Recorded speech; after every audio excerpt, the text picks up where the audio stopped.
నీలి నీడలు ఆఖరి భాగానికి స్వాగతం. మీరా లక్ష్మి గారు రచించిన ఒక చక్కటి నవల, మెసేజ్ ఓరియంటెడ్ నావల్ నీలి నీడలు పూర్తి చేసుకున్నాం. మనం ఇంకొక మంచి నవలతో మళ్ళీ కలుసుకుందాం. Thank you friends. వారం రోజులు ఎప్పుడవుతుందా అని ఎదురు చూడసాగింది సుగుణ. ఈ వారం రోజులు ఎప్పటికీ తరగనట్టుగా దీర్ఘకాలంగా అనిపించసాగింది. భాస్కర్ వస్తానన్న రోజుకి 2 రోజులు తొందరగానే వచ్చేశాడు. అతనికి సిగ్గుగా ఏదో తప్పు చేసినట్టుగా ఉంది. అతను వచ్చేసరికి సారథి ఇంట్లో లేడు. రత్తమ్మ తెగ కంగారు హడావుడి పడిపోతోంది. సారథి వచ్చి భాస్కర్ వస్తాడని చెప్పేసరికి ఆవిడికి గుండెల మీద బలవంతంగా ఒక్కసారిగా బరువంతా తీసేసినట్టయింది. పుష్ప కుతూహలంగా చూస్తోంది. ఏం పుష్ప? బలవంతంగా నవ్వాడు భాస్కర్ రాగానే. తల్లి చేత బతిమాలించుకోకుండా భాస్కర్ దగ్గరికి నవ్వుతూ వచ్చింది. మంచం మీద పోతున్నవాడు సుగుణ రాగానే దిగ్గున లేచి నిలబడ్డాడు.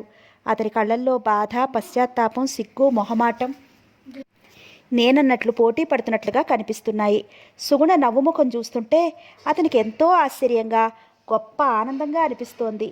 ఒక్క అంగలో సుగుణని చేరి ఇన్ని రోజుల కబుర్లు ఒక్కసారి చెప్పేయాలనిపిస్తోంది. మంచినీళ్ళు కావాలా? నవ్వుతూ అడిగింది. వద్దు అందామనుకున్నాడు. నోటమ్మట మాట పెగలలేదు. వద్దు అన్నట్లుగా తల ఆడించాడు. నవ్వు తెచ్చుకుంటూ అతని పెదాలు వణుకుతున్నాయి. ఇప్పుడు అతని ముఖం చూస్తే అచ్చు పసిపిల్లాడిలా అమాయకంగా ఉంది. మీ అమ్మగారు వాళ్ళంతా బాగున్నారా? మృదువుగా అడిగింది. ఆ సుగుణ, నా మీద కోపం లేదా? చేతులు ముందుకి చాస్తూ అడిగాడు. ఎందుకు కోపం? మీ మీద నాకెప్పుడూ కోపం రాదు. పోనీ నా మీద మీకెప్పుడైనా కోపం వచ్చిందా?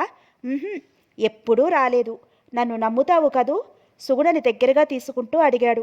మీ మీద నాకు ఎప్పుడూ నమ్మకమే అంది అతని గుండెల మీద తల అంచుకుంటూ. భాస్కర్ సుగుణకి ఏవేవో కబుర్లు చెప్తూనే ఉన్నాడు. దాంట్లో తాను ఎంత మూర్ఖంగా ప్రవర్తించాడో, ఎంత తెలివి తక్కువగా చెప్పిన మాటలు నమ్మి ప్రవర్తించాడో, ఇలాగే సుగుణని ఇన్నాళ్ళు బాధ పెట్టినందుకు పశ్చాత్తాప స్వరంతో, సుగుణ ఇప్పుడు అవన్నీ ఎందుకు అన్నా నన్ను చెప్పని అని చెప్పుకుపోసాగాడు. అలా చెప్తే గానీ అతని బాధ తీరేలా లేదు. భాస్కర్ మర్నాడే వెళ్ళిపోతానన్నా సారథి, రత్తమ్మ 4 రోజులు ఉంటే గాని వెళ్ళడానికి వీలు లేదు అన్నారు. వాళ్ళ మాట తీసేయలేక భాస్కర్ ఉండిపోయాడు. భాస్కర్ రాక పైకి చెప్పకపోయినా ఆ వీధిలోని వారికి ఆశ్చర్యంగా ఉంది. సుగుణ భాస్కర్ వెంట ఆనందంగా వెళ్ళింది. ఆ మర్నాడు వేణు దగ్గర నుండి ఉత్తరం వచ్చింది. ఇదే టెలిగ్రామ్గా భావించి అర్జెంటుగా 5,000 పంపవలను. త్వరలో నేను వచ్చి వివరంగా అన్ని విషయాలు మాట్లాడతాను అని రాశాడు. ఏం అర్జెంటు అని సారథి 5,000 తీసుకొచ్చి పంపాడు. ఓ నెల్లాళ్ళ తర్వాత వచ్చి 4 రోజులుండి ఇంకో 5,000 తీసుకుని వెళ్ళాడు. తను ఓ స్నేహితుడు కలిసి పెద్ద ఫ్యాన్సీ షాప్ పెట్టామని, ఇంకా దాన్ని తీర్చిదిద్దాలంటే 10 మందిని ఆకట్టుకుని మంచి మంచి లాభాలు రావాలంటే ఇంకొంచెం పెట్టుబడి కావాలని అన్నాడు. సుగుణ కాపురానికి వెళ్ళడం ఏం బాగాలేదన్నాడు. అతను వద్దనుకుని వదిలేసినప్పుడు అతను వచ్చి అడగగానే వెళ్ళిపోకూడదన్నాడు. పుష్పకు అక్కడో కుర్రాడున్నాడు, వివరాలు కనుక్కుని రాస్తానన్నాడు. ఇలాగే 4 మాటలు మాట్లాడి డబ్బు పట్టుకెళ్ళిపోయాడు. సారథికి ఎందుకో సమంజసంగా అనిపించలేదు. మొన్న 5,000 అంటేనే 5,000 లేవంటేనే ముఖం ఎర్రగా పెట్టుకుని తన పంట డబ్బులో కట్టుకోమన్నాడు. మావయ్య అన్నట్లుగా వీడు బాగుపడాలంటే ఆస్తి వీడి చేతికి తక్కనియకూడదు అనుకున్నాడు. ఇద్దరూ ఖర్చు మనుషులే, ఇద్దరూ బాధ్యత లేనట్టుగానే ప్రవర్తిస్తారు. ఇలా అయితే ఈ ఆస్తి ఎన్నాళ్ళు వస్తుంది? భాస్కర్ రాజారావు గారింటికి దూరంలోనే ఇల్లు తీసుకున్నాడు. సుగుణ హైదరాబాద్ వచ్చేసరికి ధనమ్మ, రాజారావు గారు యాత్రలకి వెళ్ళారు. ఇంట్లో గొడవలు పెరిగిపోతుండటంతో ఆవిడ కొడుకులు చెప్పినట్లు యాత్రకు బయలుదేరింది. కొన్నాళ్ళు విశ్రాంతిగా ఉంటుందని. భాస్కర్ ఎంత చెప్పినా సుభద్రమ్మ సుగుణ ఎందు ముభావంగానే ఉంది. వెనుకటిలా అభిమానంగా మాట్లాడదు. సుగుణకి ఇది బాధగా ఉన్నా పైకి తేలేది కాదు. చెప్పుడు మాటలు వింటే మన జీవితాన్ని మనమే సమస్యలు మనం చేసుకుంటాము. పెదనాన్నగారు పెద్దమ్మ చిత్రించినట్లు దుర్మార్గుడేం కాదమ్మా సారథి. అతని బాధ్యతలు లత అర్థం చేసుకోవాలి. ఇప్పుడు మనందరం ఒక కుటుంబంగా ఉండాలని ఎలా కోరుకుంటున్నామో వాళ్ళకి అలాగే ఉండాలని ఉండదు అన్నాడు. అయినా ఆవిడ నమ్మలేదు. ఎవరి పిల్లల సుఖం వాళ్ళు చూసుకుంటారు, వాళ్ళ పిల్ల సుఖం వాళ్ళు చూసుకున్నారు నిష్ఠూరంగా అంది. భర్త బ్రతికుండగా బావగారు తోటికోడలు కలిసిమెలిసి ఉండకపోయినా ఈ మధ్యకాలంలో కాస్త బాగా మాట్లాడేసరికి ఆవిడ వెర్రి మనసు పొంగిపోయింది. తోడికోడలు ఇచ్చిన సలహాలు హైదరాబాదు వచ్చాక తూచా తప్పకుండా పాటిస్తోంది. అందుకే కోడలి మంచి మనసు గ్రహించుకోలేక ఇన్నాళ్ళు పుట్టింట్లో ఉండేలా చేసింది. దీనికి అంతటికీ తన తెలివి తక్కువతనం మెతకతనం కారణం అనుకున్నాడు భాస్కర్. సుగుణతో ఎవరు ఏమన్నా ఏమీ బాధపడవద్దని వెంటనే తనతో చెప్పమని అన్నాడు. భాస్కర్కి సుగుణ మీద అదివరకటి కన్నా 10 రెట్లు ప్రేమ, 100 రెట్లు గౌరవం పెరిగాయి. సుభద్రమ్మ కొడుకు కోడలు అన్యోన్యంగా ఉంటే అది వరకు ఎంత సంతోషించేదో ఇప్పుడు అంత విసుక్కుంటోంది. సుగుణ భర్త దగ్గరికి రావాలంటేనే అది వరకు సిగ్గుపడేది. ఇప్పుడు అత్తగారికి భయపడుతోంది. మరుదులిద్దరూ బాగానే మాట్లాడతారు. ధనమ్మ యాత్రలన్నీ చేసి తిరిగి వస్తూ కాలు చెయ్యి విరగ్గొట్టుకుంది. ఎక్స్రే తీయించారు. కాలు చెయ్యి ఫ్రాక్చర్ అయింది. కాలుకి మోకాలి వరకు, చేతికి గుత్తి వరకు ప్లాస్టర్ వేశారు. అలా కాలుకి చేతికి ప్లాస్టర్ వేసేసరికి తనకి కాలు చెయ్యి తీసేసినంత గొడవ చేసింది. నాకు ఏవో శని రోజులు పట్టుకున్నాయి. ఈ ఇంటికి ఏదో శని పట్టుకుంది. లేకపోతే ఎప్పుడూ చిరుడు చీదైనా ఎరుగుని దానికి ఈ కర్మేమిటి అంటూ శోకన్నాలు మొదలుపెట్టింది. అత్తయ్య, మీరేమీ భయపడకండి. ఎంత 6 వారాల్లో ప్లాస్టర్లు తీసేస్తారు. అప్పుడు హాయిగా ఎప్పట్లా నడవచ్చు మీరు, ఓదారుస్తున్నట్టుగా అంది విద్య. ధనమ్మ తన చెవులను తనే నమ్మలేకపోయింది. అయినా పైకి బెంకంగా ఉండిపోయింది. తను ఉన్నప్పుడు తోటికోడలిద్దరూ ఒకటైనట్లుగా ఉండేవారు. తను ఇంట్లో లేకపోయేసరికి ఆపేక్షలు తెలిసి వచ్చాయన్నమాట. ఇంకా తెలిసేలా చేస్తాను అనుకుంది. తల్లి తండ్రి ఊరు వెళ్ళేసరికి లత చిక్కి సగం అయింది. తల్లి తండ్రి ఇద్దరూ లేకపోయేసరికి ఏదో పరాయి ఇంట్లో ఉన్నట్టుగా అనిపించింది. ఇప్పుడు తల్లిదండ్రుల్ని చూడగానే పోయిన ప్రాణం లేచి వచ్చినట్టు అనిపించింది. తల్లి ఊళ్ళో లేనప్పుడు బాబు శ్రీదేవి దగ్గరికి వెళ్ళినా లత వద్దు అనేది కాదు. అసలు తనకి అలాంటి అభిప్రాయాలే లేవు. ధనమ్మ రాగానే ఇంటి విషయాలన్నీ లతను అడిగి తెలుసుకుంది. అన్నీ బాగానే ఉన్నాయి, నువ్వు విశ్రాంతి తీసుకో అంది లత. ధనమ్మకి కుడికాలు కుడి చెయ్యి ప్లాస్టర్ వేసిన మూలంగా కోడళ్ళు అన్నం కలిపి కంచంలో పెడితే ఎడం చేత్తో స్పూన్తో తీసుకుని తినేది.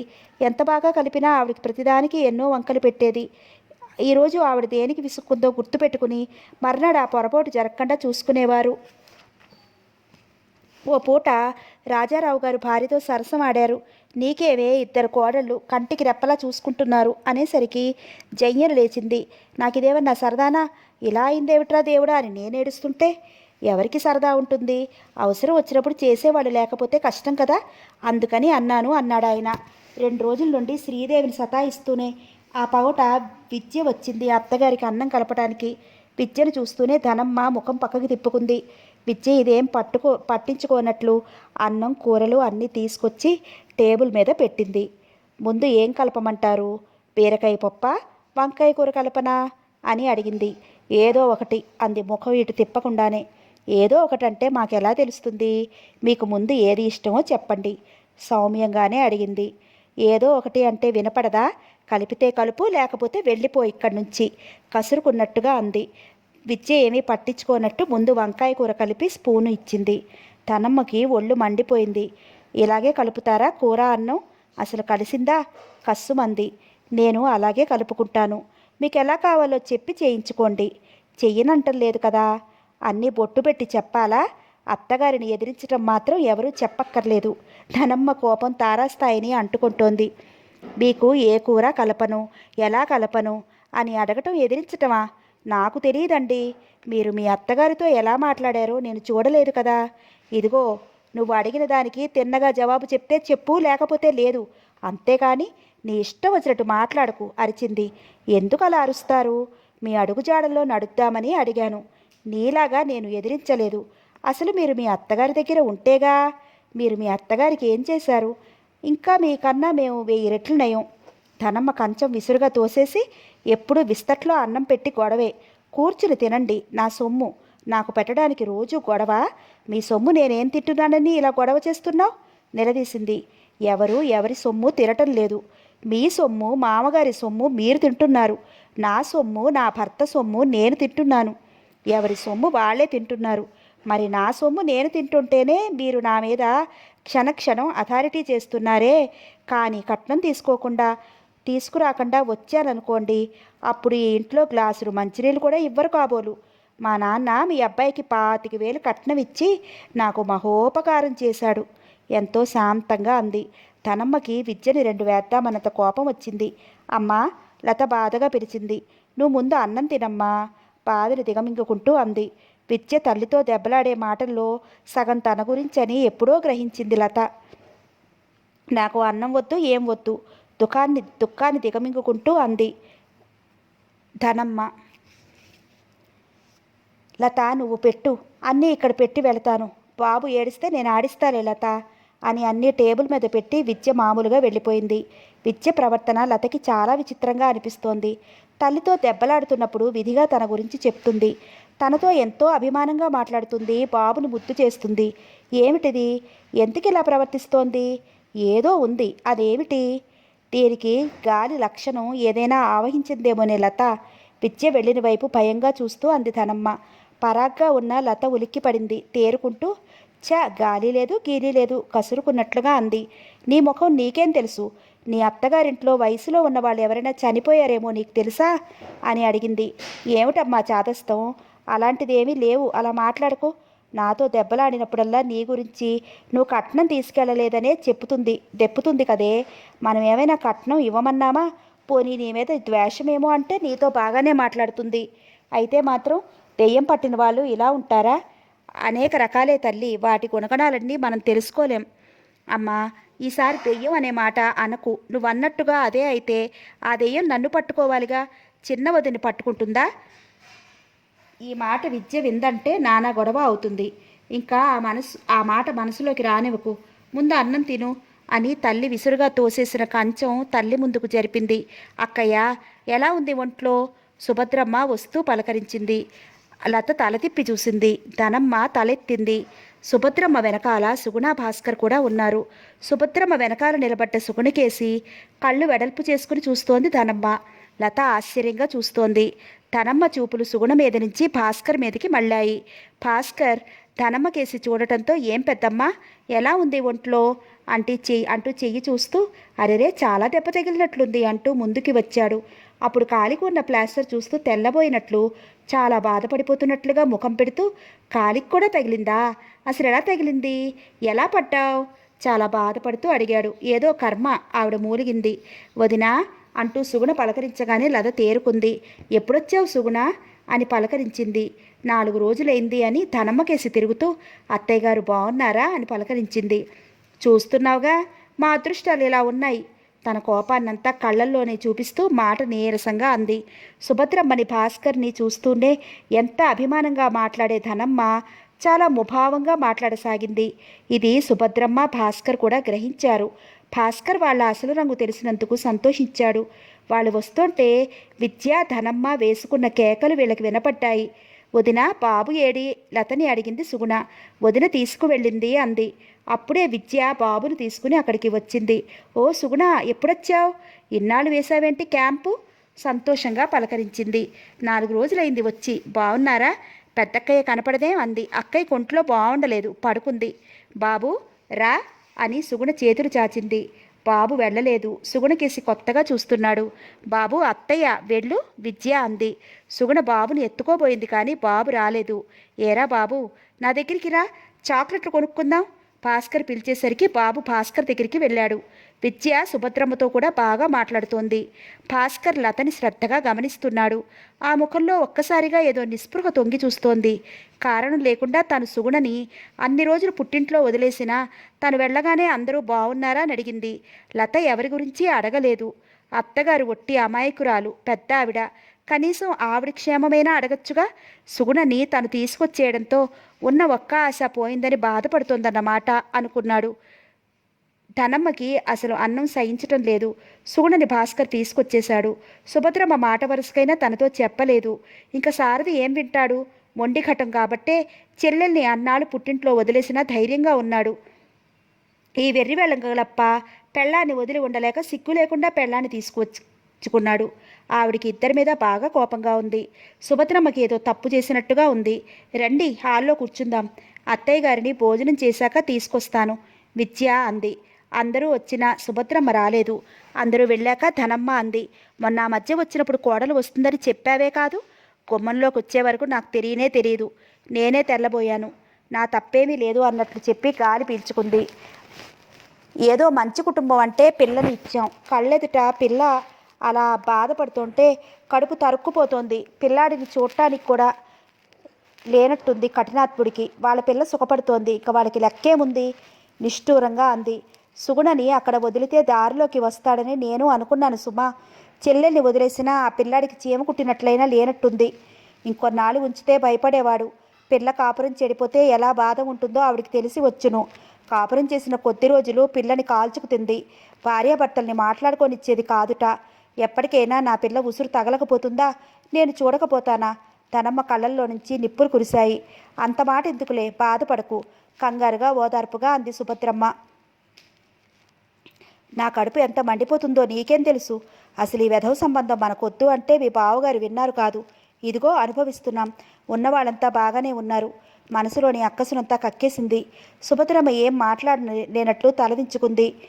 అత్తయ్య, మీకేమైనా కావాలా అంటూ విద్య వచ్చింది. ఏమీ అక్కర్లేదు కొట్టినట్టుగా అంది.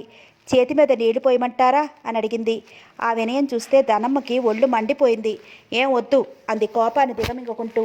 మాటిమాటికి ఎదిరించి వెంటనే వినయంగా మాట్లాడుతుంటే ధనమ్మకి కోపం వర్ణించలేము. ఇది మనిషి కాదు, దెయ్యం. మంచివాళ్ళని చూసాం, చెడ్డవాళ్ళని చూసాం, ఇలాంటి టబక్కుల దాన్ని మాత్రం ఎక్కడా చూడలేదని ఆశ్చర్యంతో తలకిందులవుతోంది. విద్య వెంటనే వెళ్ళిపోలేదు, అక్కడే నిలబడింది. విద్య అక్కడే నిలబడటంతో సుభద్రమ్మ ధనమ్మ ఏం మాట్లాడుకోవడానికి లేకపోయింది. ధనమ్మ భోజనం అవగానే అత్తగారు అడగక్కర్లేకుండానే తనే ఆవిడ చేతి మీద నీళ్లు పోసింది. చేతికి హ్యాండ్ టవల్ అందించింది. తర్వాత లేవదీనా నెమ్మదిగా అడిగింది. ఆ వినయం చూస్తుంటే ధనమ్మకి పిచ్చెత్తినట్టు అయిపోతోంది. కానీ ఎదురుగా తోటికోడలు ఉంది. తనిప్పుడు ఏమన్నా విద్య వినయమే ప్రదర్శిస్తుంది. తన గొంతుకే బయటపడుతుంది అనుకుంది. మీ పని చూసుకోండి, నేను వెళ్తాను ముఖం తిప్పుకుంటూ అంది. నాకు ఇప్పుడు పని ఏమీ లేదు, లేవండి, హాల్లోకి తీసుకెళ్తాను, అక్కడ అందరూ ఉన్నారు కదా అని సుభద్రమ్మకేసి తిరుగుతూ అంది. ఆ పూట హడిలిపోయామనుకోండి, ఆవిడ బాధ చూడలేకపోయాం. ఎలా ఓర్చుకున్నారో పాపం. ఎంతో జాలి ప్రదర్శిస్తూ అభిమానంగా అంది. ధనమ్మ మనసు కుతకుతా ఉడికిపోసాగింది. విద్య నీడని చూడాలన్నా అసహ్యం కలగసాగింది. ఎంత నంగనాచి, ఎంత ప్రేమ వినయం నటిస్తోంది అని పళ్ళు నూరుకుంది. అంతకన్నా ఆ టైంలో ఏమీ చెయ్యలేకపోయింది. ఇంకా తనని హాల్లోకి తీసుకెళ్లే వరకు వదలదని, తను ఓరిమి పడుతున్న కొద్దీ రెచ్చగొడుతుందని గ్రహించి చచ్చినట్టు హాల్లోకి వచ్చింది. ఇది మామూలు దెయ్యం కాదు, కొరివి దెయ్యం అనుకుంది కసిగా. ధనమ్మని కుర్చీలో కూర్చోపెట్టి వెనక ఆనుకోవడానికి మెత్తని దిండు పెట్టింది. ఆ దిండు విద్య ముఖాన్ని విసిరి కొట్టాలనిపించింది. విద్య వినయంగా చేసే పనులు ఆవిడికి పిచ్చెక్కిస్తున్నాయి. అందరూ సంతోషంగా మాట్లాడుకుంటున్నా ధనమ్మ ముభావంగా కూర్చుంది. ఏం పెద్దమ్మా, నువ్వేం మాట్లాడవేమిటి? భాస్కర్ అడిగాడు. మీరంతా మాట్లాడుతున్నారుగా, మూలుగుతున్నట్లుగా అంది. సుగుణ బాబుని మచ్చిక చేసుకుంది. బాబుతోనే కబుర్లు చెప్తోంది. ముద్దు ముద్దుగా వచ్చి రాని మాటలతో ముద్దొస్తూ ఉన్నాడు బాబు. ఇప్పుడు బాబుని అన్నయ్య చూస్తే పాపం లోపలే బాధపడుతున్నాడు. బాబుని చూడాలని ఎంత ఇదవుతున్నాడో కదా అనుకుంది బాధగా. సాయంత్రం వరకు కూర్చుని తల్లిని భార్యని తీసుకుని ఇంటికి వచ్చాడు భాస్కర్. ఇంటికి వస్తూనే సుభద్రమ్మ సనగడం మొదలుపెట్టింది. అకారణంగా సుగుణని విసుక్కోసాగింది. విని విసుగ్గా అన్నాడు భాస్కర్. అమ్మా, వాళ్ళ కోసం మనలో మనం దెబ్బలాడుకోవడం ఏం బాగుండదు. ఎవరికైనా ఏదైనా సహాయం కావలిస్తే చేస్తామంతే. ఉన్న విషయాలు మనకి అనవసరం. అంటే ఎవరితో పొత్తు మనకు అక్కర్లేదన్నమాట. మన పొట్ట నిండితే చాలు. ఎవరు ఎలా చచ్చినా నన్ను ముట్టుకోకోయి అన్నట్టుగా ఉండిపోవాలన్నమాట విసురుగా అడిగింది. మంచిగా ఉండేవాళ్లతో మంచిగా ఉంటాం, ఎవరూ అక్కర్లేదనుకునే వారితో దూరంగానే ఉంటాం. నీ బాధంతా పెద్దమ్మ గురించి. మనం వెళ్ళేసరికి చిన్న వదిన అన్న మాటలు వినైనా పెద్దమ్మ గుణాలు అర్థం కాలేదా, గుర్తుకు రాలేదా? నాయనమ్మ మంచంలో నుంచి లేవలేనప్పుడు పెద్దమ్మ వచ్చి చేసిందా? నువ్వు ఒక్కదానివేగా చేసావు. అవన్నీ మర్చిపోయావా? నాన్న పోయేసరికి నాకు ఉద్యోగమే లేదుగా. అప్పుడు వీళ్ళేమైనా ఆదుకున్నారా? అసలు ఎలా బ్రతుకుతున్నామో కనుక్కున్నారా? ఏదో పెద్దవాళ్ళని నువ్వు మనసులో పెట్టుకోలేదు, మేము పెట్టుకోలేదు. ఆవిడ చెప్పినవన్నీ నేను గుడ్డిగా నమ్మాను. నా తప్పు తెలుసుకున్నానమ్మా. అది వరకు మనం అందరం ఎలా కలిసిమెలిసి ఉండేవాళ్ళం. ఇప్పుడేమో చూడు, తలోదారి అన్నట్టుగా ఉన్నాం బాధగా అన్నాడు. వాళ్ళ గుణాలతో మనకేం పని? మనమేమి ఇబ్బంది పడ్డాం? నాకు ఆడపిల్లలు లేరు. లత అంటే నాకెంత ప్రాణమో నీకు తెలియదా? వాళ్ళ పిల్ల సుఖపడాలని కోరుకున్నప్పుడు కోడల్ని ఇలాగే నా బాధ పెట్టేది. సుగుణను నేను ఎంత ప్రాణంగా చూసుకున్నాను. ఎప్పుడైనా పల్లెత్తు మాట అన్నానా? పిలిచి అడుగు ఆవేశంగా అంది. నింపాదమ్మా అని. అమ్మా, అందుకేగా నేను ఇప్పుడు బాధపడుతున్నది. నువ్వు మొదటి నుండి ఇలాగే ఉంటే నీ స్వభావమే అంతా అనుకునేవాడిని. వాళ్ళు మాట్లాడే దానిలో ఎంత సత్యం ఉన్నదో తెలుసుకోకుండా యువతల వాడిని అపార్థం చేసుకోవడం ఏ న్యాయం చెప్పు? లత అంటే నాకు మాత్రం ప్రేమ లేదా? లతని మన ఇంట్లో కొన్నాళ్ళు అట్టే పెట్టుకుందాం. లతకి నచ్చ చెప్పి లత మనసు మార్చేలా చేద్దాం. లత కాపురం చక్కబడుతుందన్న నమ్మకం నాకుందమ్మా అవన్నీ మనసులో పెట్టుకుని సరిగ్గా మాట్లాడటం లేదు. అమ్మా, సుగుణ కాపురానికి వచ్చిన కొత్తల్లో మీరిద్దరూ ఎలా ఉండేవాళ్ళు? చూసిన వాళ్ళు ఈర్ష్యపడేవాళ్ళు కదూ. ఇప్పుడిద్దరూ మాట్లాడుకోవటమే నేను చూడలేదు. వాళ్ళ గొడవలకి సుగుణ కారణం కాదు కదా. అమ్మా, సుగుణ నిన్ను తమ్ముళ్ళని ఏవైనా అంటే చెప్పు, నేను చూసుకుంటాను. అంతేగాని ఇంకొకరి కోసం మనలో మనం మాట అనుకోవడం ఏమిటి? కొడుకు అలా చెప్తుంటే సుభద్రమ్మకి నిజమే అనిపించింది. సుగుణ నెమ్మది గుణాన్ని ఆవిడెప్పుడూ శంకించలేదు. సుగుణ నన్నెప్పుడు ఏమీ అనలేదు. ఆ పాప నాకెందుకు? లత అలా ఉంటేనే చూడలేకపోతున్నాను నెమ్మదిగా అంది. భాస్కర్కి పెద్ద బరువు దిగిపోయినట్లయింది. మనసు గాలిలో తేలిపోతున్నట్లు అనిపించింది. సుగుణతో అన్నాడు, సుగుణ, అమ్మ కోపం పోయింది, ఇంకా మనం హాయిగా ఉండవచ్చు. నిజంగా? ఆశ్చర్యంగా అడిగింది. నిజం. చంటి పిల్లాళ్ళ సంబరంగా తల ఊపాడు. అమ్మయ్య, తేలిగ్గా గాలి పీల్చుకుంది. సుగుణ, అమ్మని నువ్వు మాట్లాడిస్తూ ఉండు, నిమిషాల మీద కరిగిపోతుంది. ఏ, నేనెందుకు మాట్లాడించాలి? ఇన్నాళ్ళు నాతో సరిగా మాట్లాడలేదు కాబట్టి ఆవిడే మాట్లాడించాలి, ముఖం తిప్పుకుంటూ అంది. సుగుణ, భాస్కర్ ఆశ్చర్యంగా పిలిచాడు. నమ్మలేనట్లు చూశాడు. చప్పున సుగుణ ముఖం తన వైపుకు తిప్పుకున్నాడు. సుగుణ పెదాలు బిగపట్టి నవ్వు ఆపుకుంది. ఏం లాభం? ఆ కళ్ళు అల్లరిగా నవ్వుతున్నాయి. అబ్బా, క్షణంసేపే అయినా హడిలిపోయాను సుగుణ, తేలిగ్గా గాలి పీల్చుకుంటూ అన్నాడు. అంటే నన్నింతే అర్థం చేసుకున్నారన్నమాట, నిష్ఠూరంగా అంది. నిన్ను బాగానే అర్థం చేసుకున్నాను సుగుణ. ఎప్పుడూ దేనికి ఏమీ అనని దానివి ఇప్పుడు ఇలా అంటే నీ మనసు ఎంతో బాధపడి ఉంటుందనుకున్నాను. ఊరికే చిన్న విషయాలకు నువ్వేం పట్టించుకోవని నాకు తెలుసు. భాస్కర్ చెప్పినట్లుగానే సుగుణ అత్తయ్య అని మాట్లాడించే సరికి ఆ పూటకి కాస్త ముభావంగా ఉన్న మర్నాటి నుండి అమ్మాయి సుగుణ అంటూ మాట్లాడసాగింది. ఒంట్లో బాగుండక ఉదయం నుండి ఇంట్లోనే పడుకున్న సారథి పిచ్చెక్కినట్లుగా అనిపించి లేచి పైజమా షర్టు వేసుకున్నాడు తోటలోకి వెళదామని. అతను చెప్పులేసుకుని బయటికి వచ్చేసరికి రత్తమ్మగారు అంది, తోటకేనా? ఒంట్లో బాగుండకుండా ఈ పూటకి వెళ్ళకపోతేయే అని. ఇప్పుడు తేలిగ్గానే ఉంది, ఓ అరగంటలో వచ్చేస్తాను అని మెట్లు దిగి వెళ్ళిపోయాడు. అతని మాట చాలా భారంగా ఉంది. మనిషి కూడా బడలిగ్గా ఉన్నాడు. రత్తమ్మగారు బాధగా నిట్టూర్చింది. సారథి తోటలోకి వచ్చి తోటంతా కాసేపు తిరిగాడు. ఎంతసేపు తిరిగినా తన ప్రాణంలో ప్రాణంగా భావించే ఆ తోట అతని మనసులోని బాధని తీర్చలేకపోయింది. ఆ పూట అంతా తిక్కగా చిరాగ్గా ఉందతనికి. ఒంట్లో బాగుండలేదని పడుకుందామంటే నిద్ర పట్టలేదు. కలత నిద్రలా పట్టిన ఆ నిద్రలో బాబు నవ్వుతూ 3 చక్రాల సైకిల్తో అటూ ఇటూ గిర్రుడ తిరుగుతూ కేరింతలు కొడుతూ తనని పిలుస్తున్నట్లే కలవచ్చింది.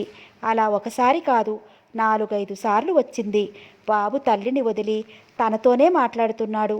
అతనికి మెలకువ వచ్చినప్పుడల్లా సుగుణ రాసిన ఉత్తరమే పదే చదువుకుంటున్నాడు.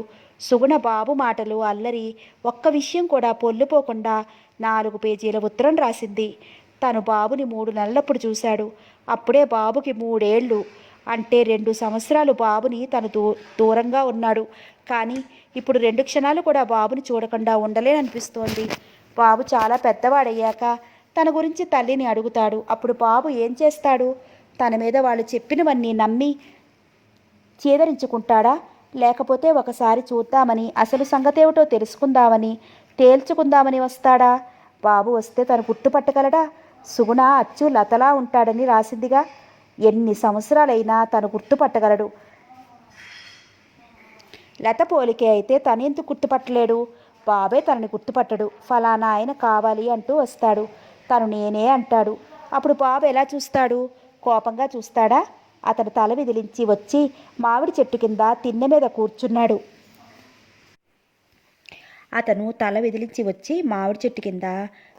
కూర్చున్నాడు. సారథిని అప్పుడే చూసిన వీరన్న, అయ్యగారు అంటూ గబగబా వచ్చి వినయంగా నిలబడ్డాడు.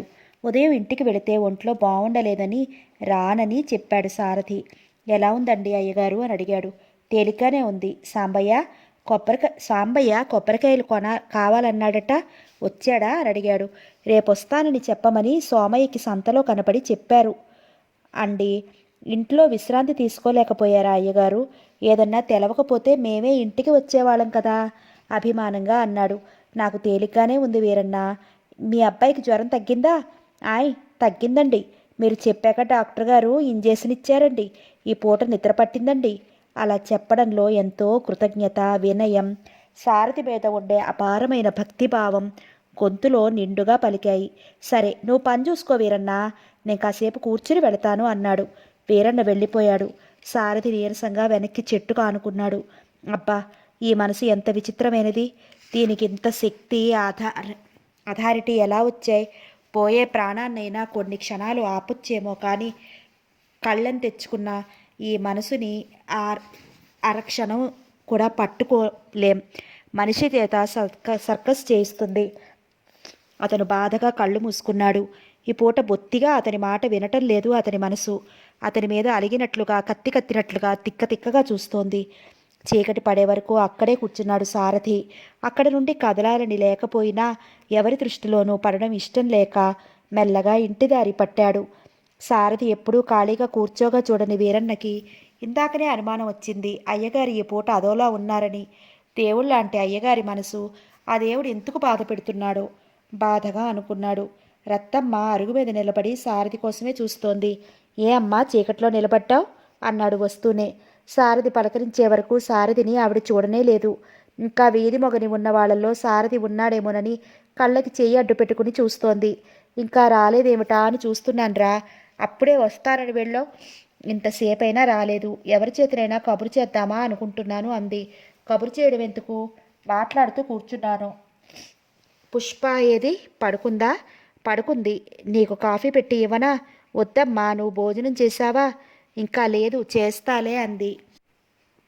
వెళ్ళి భోంచేసేయ్ అని సారథి తన గదిలోకి వెళ్ళిపోయాడు. తల్లి ఒక్కపూట విశ్రాంతిగా కూర్చోవడం అతడికి తెలియదు. ఇద్దరు కోడళ్ళు వచ్చినా ఆవిడికి విశ్రాంతి అంటే ఏమిటో తెలియదు. అలాంటి ఆవిడ మీద ఎన్నో నిందలు. అతని మనసు ఎంతో బాధపడింది. సుగుణ రాసిన ఉత్తరం తీసుకుని మళ్ళీ చదువుకున్నాడు. ఆ ఉత్తరం చదువుతుంటే నువ్వు నా విషయాలే చదువుతున్నావు కదూ అన్నట్లు బాబు నోరంతా తెరిచి నవ్వుతున్నట్లు అనిపించి సారథి ఉత్తరం మడిచి కవర్లో పెట్టేసి బాబు ముఖం ఎలా ఉంటుందో ఊహించుకోసాగాడు. పెదాలు, కళ్ళు, నుదురు లత పోలిక వచ్చి ఉంటుంది. చెంపలు, ముక్కు తన పోలిక వచ్చి ఉంటుంది. ఇద్దరి పోలికలు పుణికిపుచ్చుకున్న బాబు స్వభావం ఎవరిదై ఉంటుంది? ఈ విషయంలో ఒక అంగీకారానికి రాలేకపోయాడు. బాబు గురించే ఆలోచిస్తున్న అతనికి ఎప్పుడో నిద్ర పట్టింది. భాస్కర్, సుగుణ వారానికి ఒకసారి రాజారావు గారి ఇంటికి వచ్చి వెళుతున్నారు. 2 సార్లు కొడుకు కోడలితో సుభద్రమ్మ వచ్చింది. కానీ తనమ్మ కోరచూపులు, మాటల విసురులు భరించలేక ఏదో వంకతో రావడం మానేసింది. సుగుణ రాని క్రితం ఉన్న అభిమానం సుగుణ వచ్చాక ఆ అభిమానం లోపించిందని గ్రహించింది. ఆ ఆదివారం మార్నింగ్ షో చూసి ఆట నుండి రాజారావు గారింటికి వచ్చారు సుగుణ, భాస్కర్. వీళ్ళని చూస్తూనే ధనమ్మ ముఖం తిప్పుకుంది. వీళ్ళని చూస్తూనే విద్య ముఖం వికసించింది. ఇద్దరికి కూల్ డ్రింక్ ఇచ్చి ఐస్ క్రీమ్ తయారు చేయడానికి ఉపక్రమించింది. మీరొచ్చి కాసేపు సరదాగా కూర్చోండి, మేము వెళ్ళిపోతాము, ఇద్దరు ఏకకంఠంతో అన్నారు. ఫ్రిడ్జ్లో పెట్టేసి వస్తాను. అయినా అప్పుడే వెళ్ళిపోవడం ఏమిటి? ఇప్పుడేగా వచ్చారు, రాత్రి భోజనం చేసి వెళుదురు గాని. ఈ మధ్య మీరు వచ్చినప్పుడు మీ అన్నయ్యని కలవనే లేదుగా, ఆయన కూడా అదే అన్నారు అంది. బాబును తీసుకుని లత అప్పుడే అక్కడికి వచ్చింది. భాస్కర్, సుగుణ ఒకరినొకరు ఆనుకునేంత దగ్గరగా కూర్చున్నారు. ఇది చూసిన లత సుగుణలో చాలా మార్పు వచ్చింది అనుకుంది. బాబు రాగానే బాబుతో కబుర్లు మొదలుపెట్టింది సుగుణ.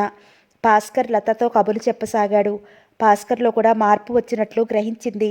సుగుణ ఇక్కడ లేనప్పుడు మందకొడిగా పరాగ్గా ఉండేవాడు. ఇప్పుడు 10 ఏళ్లు తగ్గినట్టుగా కనిపిస్తున్నాడు. విద్య సుగుణతో సంతోషంగా చెప్తోంది. 4 రోజుల క్రితం తను భర్త సినిమాకి బయలుదేరినట్లు, తీరా వెళ్తే టికెట్లు దొరకలేదట. ఇంకో టాకీస్కి వెళ్ళినా అలాగే అయింది.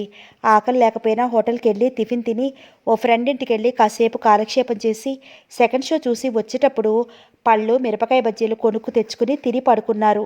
ఈ విషయం ఆ మర్నాడే శ్రీదేవితో చెప్పింది. ఎవరో ఫ్రెండ్స్ వస్తే కథలా చెప్పింది. ఇప్పుడు అలాగే సుగుణతో చెప్తోంది. ఇంటికి వెళ్ళిపోదామంటే వినరే. ఈవేళ పిక్చర్ చూడందే ఇంటికి వెళ్ళడానికి వీల్లేదన్నారు అంటూ ఆ మాటలు వినేవారి హృదయంలో బలంగా నాటుకుపోయేలా మరీ చెప్తోంది. లతకి తలలో సన్నగా పోటు ప్రారంభమైంది. అక్కడ కూర్చోలేక ఇప్పుడే వస్తాను భాస్కర్ అని గదిలోకి వచ్చింది. ఎవరే వచ్చారు? ధనమ్మ అడిగింది. భాస్కర్, సుగుణ వచ్చారు. సిగ్గులేదు, ఏ ముఖం పెట్టుకుని వస్తోంది? వాళ్ళు రాగానే నువ్వెందుకు వెళ్ళావు? అసలు ఆ పిల్లతో ఎందుకు మాట్లాడతావు? కసురుకున్నట్లుగా అంది. సుగుణ ఏం చేసిందమ్మా మధ్య? ఎవరి అదృష్టం వారిది. నా అదృష్టం ఇలా ఉంది, లత నిర్లిప్తంగా అంది. లత మంచం మీద కూర్చుని కణతలు నొక్కుంది. ఏం అలా ఉన్నావు? తలనొప్పా? ఆతృతగా అడిగింది. ఏం లేదు, కొద్దిగా కళ్ళు మూసుకుంది. హాల్లోంచి భాస్కర్ వాళ్ళ నవ్వులు వినిపిస్తున్నాయి. తనమ్మకి ఆ నవ్వులు వింటుంటే కంపరం పుట్టసాగింది. బాబు ఏడి అని అడిగింది. సుగుణ దగ్గరున్నాడు. కళ్ళు తెరవకుండానే చెప్పింది. నీకు అసలు తెలివి లేదు. ఇలా అస్తమానం వచ్చి బాబును మచ్చిక చేసుకుని ఆఖరికి వాడిని కూడా నీకు దూరం చేస్తారు. అప్పుడు నువ్వు మొత్తుకున్నా లాభం ఉండదు. అమ్మా, లత దిక్కున లేచి కూర్చుంది. మొదట్లో నా మాట ఏది నమ్మవు. చెయ్యి జారాక బాధపడుతూ కూర్చుంటావు. లత చప్పున లేచి భాస్కర్ వాళ్ళు ఉన్న చోటికి వచ్చింది. సుగుణ బాబుని 2 బుగ్గలు సాగతీసి ముద్దు పెట్టుకుని గుండెలకి అదుముకుంది. లత రాగానే, వదినా, బాబుని మాతో పంపు, 2 రోజులు ఉంచుకుని మళ్ళీ తీసుకొస్తాము అంది. అప్పుడే బాబు తనకి దూరం అయిపోయినట్లు లత మనసు గిరగిల్లాడింది. నన్ను వదిలి వాడి క్షణం కూడా ఉండడు అంది బాబు దగ్గరికి వస్తూ. ఎప్పుడు ఏడిస్తే అప్పుడు తీసుకొచ్చేస్తాను లత, ఈ పూట మాతో పంపు, అమ్మ కూడా సరదా పడుతోంది. భాస్కర్ కూడా అన్నాడు. వాడిని వదిలి నేను ఉండలేను భాస్కర్ అంటూ చప్పున బాబునెత్తుకుని ముద్దు పెట్టుకుంది. ఏరా బాబు, మాతో వస్తావా? సుగుణ బాబు చేయి పట్టుకుంటూ అడిగింది. వత్తా అన్నాడు ముద్దుగా. అమ్మ కోసం ఏడవకుండా ఉంటావా? భాస్కర్ అడిగాడు. ఏలవను అంటూ తల ఆడించాడు. ఏమీ అనుకోకు భాస్కర్, బాబును వదిలి నేనుండలేను, బాబుని గుండెలకి అదుముకుంటూ అంది. సాయంత్రం వరకు కూర్చుని వాళ్ళు వెళ్తామంటే విద్య వాళ్ళని వెళ్ళనివ్వలేదు. వాళ్ళు రాత్రికి భోజనానికి ఉండిపోతున్నారనేసరికి తనమ్మకి చిర్రెత్తికొచ్చింది. నిన్న కాక మొన్న కాపురానికి వచ్చిన దానికి ఇంత స్వతంత్రమా? అడ్డమైన వాళ్ళని భోజనాలకి ఆపేయడమేనా? అన్నిటికీ దానిష్టమేనా? గట్టిగా అరిచింది. ష్, నింపాదమ్మా, భాస్కర్ వాళ్ళు వింటారు. లత నెమ్మదిగా అంది. వినని, తల తీసి మొలేస్తారా? గట్టిగా వాళ్ళు వినాలనే అంది. భాస్కర్, సుగుణ, ధనమ్మ మాటలు విననే విన్నారు. అది వరకు ధనమ్మ ముఖం చిట్లించుకున్నా, పిల్లి మీద ఎలుక మీద వంకపెట్టి ఎలాంటి విసురులు విసిరినా పట్టించుకోలేదు. కానీ భోజనానికి కోడలు ఉండమంటే ఆవిడ అడ్డమైన వాళ్ళు అని కేకలేస్తే మాత్రం కోపం వచ్చింది. భోజనానికి ఉండడానికి సిక్కేసింది. విద్య ప్రతిమాలుతున్నా, ఏమీ అనుకోకండి, అమ్మకి చెప్పి రాలేదు కదా, కంగారు పడుతుంది అని వెళ్ళిపోయారు. వాళ్ళు ఎందుకు వెళ్ళిపోయారో విద్యకు తెలుసు. వాళ్ళు అటు వెళ్ళగానే విసురుగా అత్తగారి గదిలోకి వచ్చింది. వాళ్ళు వెళ్ళగానే విద్య విసురుగా వస్తుందని లతకు తెలుసు. అందుకే అక్కడి నుంచి వెళ్ళిపోదామని బాబుని తీసుకుని 4 అడుగులు వేసేసరికే విద్య విసురుగా వచ్చింది. ఆ దూకుడు చూసి లత టక్కున ఆగిపోయింది. ఎవరండి అడ్డమైన వాళ్ళు? వస్తూనే కోపంగా అడిగింది అత్తగారిని. కళ్ళు ఎర్రగా, ముఖం కందగడ్డలా ఉంది. ఇంత వెంటనే వచ్చి నిలదీస్తుందని ధనమ్మ అనుకోలేదు. ఆ అడిగిన తీరుకి క్షణం తెల్లబోయింది. వెంటనే తేరుకుంటూ కస్సుమంది. నీకు జవాబు ఇవ్వాల్సిన అవసరం నాకేమీ లేదు. నేను వాళ్ళని ఉండమన్నాను, మీరు వాళ్ళని అవమానపరిచి వెళ్ళగొట్టారు. అందుకు మీరు చెప్పి తీరాలి, నిలదీస్తున్నట్లుగా అడిగింది. ఏమిటా పొగరు? నా ఇల్లు, నా ఇష్టం, నువ్వెవరు నన్ను నిలబెట్టడానికి? అరిచింది. పొగరు గిగరు అనకండి, నేను పడను. అసలు మీ చేత పల్లెత్తు మాట పడవలసిన అవసరం నాకేముంది? నన్ను మీ అబ్బాయికి కట్నం లేకుండా చేసుకున్నారా? పోనీ అని ఊరుకోవటానికి నేను సరదా పడి ఉండమన్న వాళ్ళు మీకు అడ్డమైన వాళ్ళ? అటవితే ఇంట్లో ఉన్న అడ్డమైన వాళ్ళందరినీ పంపేయండి. అప్పుడు నేను ఎవరినీ ఉండమనను. అంతేగాని నేను ఉండమన్న వాళ్ళు అడ్డమైన వాళ్ళు, మీరు అపురూపంగా చూసుకున్న వాళ్ళు మంచివాళ్ళ? వాళ్ళు నాకు అడ్డమైన వాళ్ళలా అనిపించవచ్చుగా. ఎక్కడ ఆగకుండా గబగబా అనదలుచుకున్నవన్నీ అనేసింది. మధ్యలో 2-3 సార్లు ధనమ్మ అరిచింది. కానీ విద్య ఆ అరుపులు లెక్క చేయలేదు. ఆ మాటలు అసలు వినిపించుకోలేదు. ధనమ్మ కేకలు విద్య అరుపులో కలిసిపోయాయి. ధనమ్మ ఉడికిపోయింది. కళ్ళల్లో నుంచి నిప్పు కణాలే రాలాయి. మనిషి కోపంతో సన్నగా వణుకుతోంది. ఈవేళ మీ మామగారిని వాళ్ళని రాని, నీ సంగతి తేల్చేస్తాను. నా కూతురు నీకు అడ్డమైనదా? ఆ వెధవలతో నా కూతుర్ని పోలుస్తావా? ఈవేళ నీకు పట్టిన దెయ్యాన్ని వదులుస్తానుండు. ధనమ్మ గొంతు పోయేలా అరిచింది. చెప్పండి, అసలు సంగతి నేను చెప్పి మీ ఇంటికి పట్టిన దెయ్యాన్ని నేను వదలగొడతాను. ఎవరో అడ్డమైన వాళ్ళు తేల్చి పారేస్తాను. విసురుగా అక్కడి నుంచి వెళ్ళిపోయింది. ధనమ్మకి చెమటలు పట్టేశాయి. ఇంకా సన్నగా వణుకుతూనే ఉంది. లత పరిస్థితి ఇంచుమించు అలాగే ఉంది. కానీ తను నిలదొక్కుని గబగబా వెళ్ళి తల్లికి గ్లాసుతో నీళ్లు తెచ్చిచ్చింది. తాగమంది. ఆవిడ మారు మాట్లాడకుండా ఆ గ్లాసుడు నీళ్లు గటగటా తాగేసింది. అమ్మా, ఒకటి అనడం ఎందుకు 10 మాటలు పడడం ఎందుకు? ఏడుపు గొంతుకతో బాధగా అంది. లేకపోతే నిన్ను అడ్డమైంది అంటుందా? దీని బాబు సొమ్ము ఎవరు తినడం లేదు. ఈవేళ మీ నాన్నని కరుణాకర్ని రాని, ఆ చవటదద్దమ్మ భార్యకి దాసుడైపోయాడు. తల్లి మాట లెక్క లేకుండా పోయింది. ఎగిరెగిరికి పడుతోంది. లత నీరసంగా వచ్చి మంచం మీద కూర్చుంది. లతకి వెర్రి దుఃఖంగా ఉంది. ఏడుద్దామంటే ఏడుపు రావటం లేదు. కళ్ళల్లో నుంచి ఆవిరి వస్తున్నట్లుగా, తల నరాలు చిట్లిపోతాయేమో అన్నట్లుగా ఉన్నాయి. షాక్ తిన్న మనిషిలా అలాగే చూస్తూ కూర్చుంది. ధనమ్మకి తనని ఎవరూ ఎప్పుడూ ఏ విషయంలోనూ ఎదిరించడం అంటూ తెలియక ఇప్పుడు విద్య ఇలా మాటకి మాట చెప్పు తీసుకుని కొట్టినట్టుగా చెప్తోంటే తల తిరిగిపోతోంది. మతిపోతున్నట్లుగా పిచ్చెక్కేటట్టుగా ఉంది. కరుణాకర్ పని మీద ఊరు వెళ్ళాడు. అతడు రాలేదు. భర్త రాగానే ధనమ్మ జరిగినదంతా చెప్పి విద్య సంగతి ఏమిటో కనుక్కోండి ముందు, అంతవరకు నేను అన్నం తినను అని భీష్మించి కూర్చుంది. ఆయన మొదటి నుండి విగ్రహపుష్టే గాని స్వతంత్రంగా దేన్ని పరిష్కరించుకునే తెలివి, నేర్పు ఎప్పుడూ లేవు. ధనమ్మ మెడలో 3 ముళ్ళు ఎప్పుడైతే వేశాడో అప్పటి నుండి అత్తగారికి ఆవిడ హోదాకి తల ఒగ్గాడు. ఆ తర్వాత భార్యకి, భార్య నోటికి తల ఒగ్గాడు. పెళ్ళికి ఆయనకి చిన్న వయసు, అమ్మ నాన్నల వెనక చిన్న బిడ్డలాగే పెరిగాడు. ఇప్పుడు భార్య ఎలా మాట్లాడమంటే, ఎలా చెప్పమంటే అలా చేయడమే అతనికి చేతనవును. ఇంట్లో గొడవలు పని వాళ్ళకి మహావినోదంగా ఉన్నాయి. ఇంతవరకు ధనమ్మ అథారిటీకి అలవాటు పడ్డ వాళ్ళ ప్రాణాలకి ఇప్పుడు అత్తా కోడళ్ళ ప్రచ్ఛన్న యుద్ధం వాళ్ళకి కనుల పండువగా, అలసి ఉన్న వాళ్ళ మనసులకి కాస్త రిలీఫ్గా కూడా ఉంది. ధనమ్మ అంటే నౌకర్లకి ఎవరికి గౌరవమైన భావం లేదు. ఆవిడ ఎంత డబ్బున్నా పిసిరిగొట్టు, ప్రాణం మీదకి వచ్చిందన్నా 10 రూపాయలు ఇవ్వదు. ఆవిడకి కాలు చెయ్యి విరిగిందంటే మా బాగా అయిందని మనసులో చాలా సంతోషించారు. ధనమ్మ ఆజ్ఞ ప్రకారం శ్రీదేవి విద్యని పిలుచుకుని వచ్చింది. కోడలు ధైర్యంగా నిలబడేసరికి భార్య చెప్పిన మాటలు మర్చిపోయారు రాజారావు గారు. ధనమ్మ మోచేత్తో పొడిచింది. ఏమిటి మీ అత్తగారిని అన్నావట? గంభీరంగా అడిగారు. ఏమన్నానండి అంది అలాగే నిలబడి. ఏమన్నావు అప్పుడే మర్చిపోయావా? పెద్దవాళ్ళతో అలాగేనా మాట్లాడేది? ఆయన కంఠం స్థాయి పెరిగింది. ఎలా మాట్లాడాను? నదురు బెదురు లేకుండా అడిగింది. ఆవిడ ఏం చెప్పినా అందరి క్షేమం కోసమే చెబుతుంది. అది అర్థం చేసుకోలేక ఇష్టం వచ్చినట్లు మాట్లాడితే ఏం బాగుంటుంది? మరింత గంభీరం తెచ్చిపెట్టుకుంటూ అన్నాడు. అంటే ఇంటికొచ్చిన వాళ్ళని అవమానపరిచి వెళ్ళగొట్టడం అందం క్షేమం కోర అందరి క్షేమం కోరా? నేనన్న మాటలు ఎదిరించడమా? అసలు ఏం జరిగిందో మీరు తెలుసుకున్నారా? ఆవిడ చెప్పినవి నమ్మేసి పిలిచి అడిగేటివేనా? వాళ్ళని నేను భోజనానికి ఉండమన్నాను. వాళ్ళు ఉన్నారు. ఇష్టం లేకపోతే తర్వాత చెప్పాలంటారా?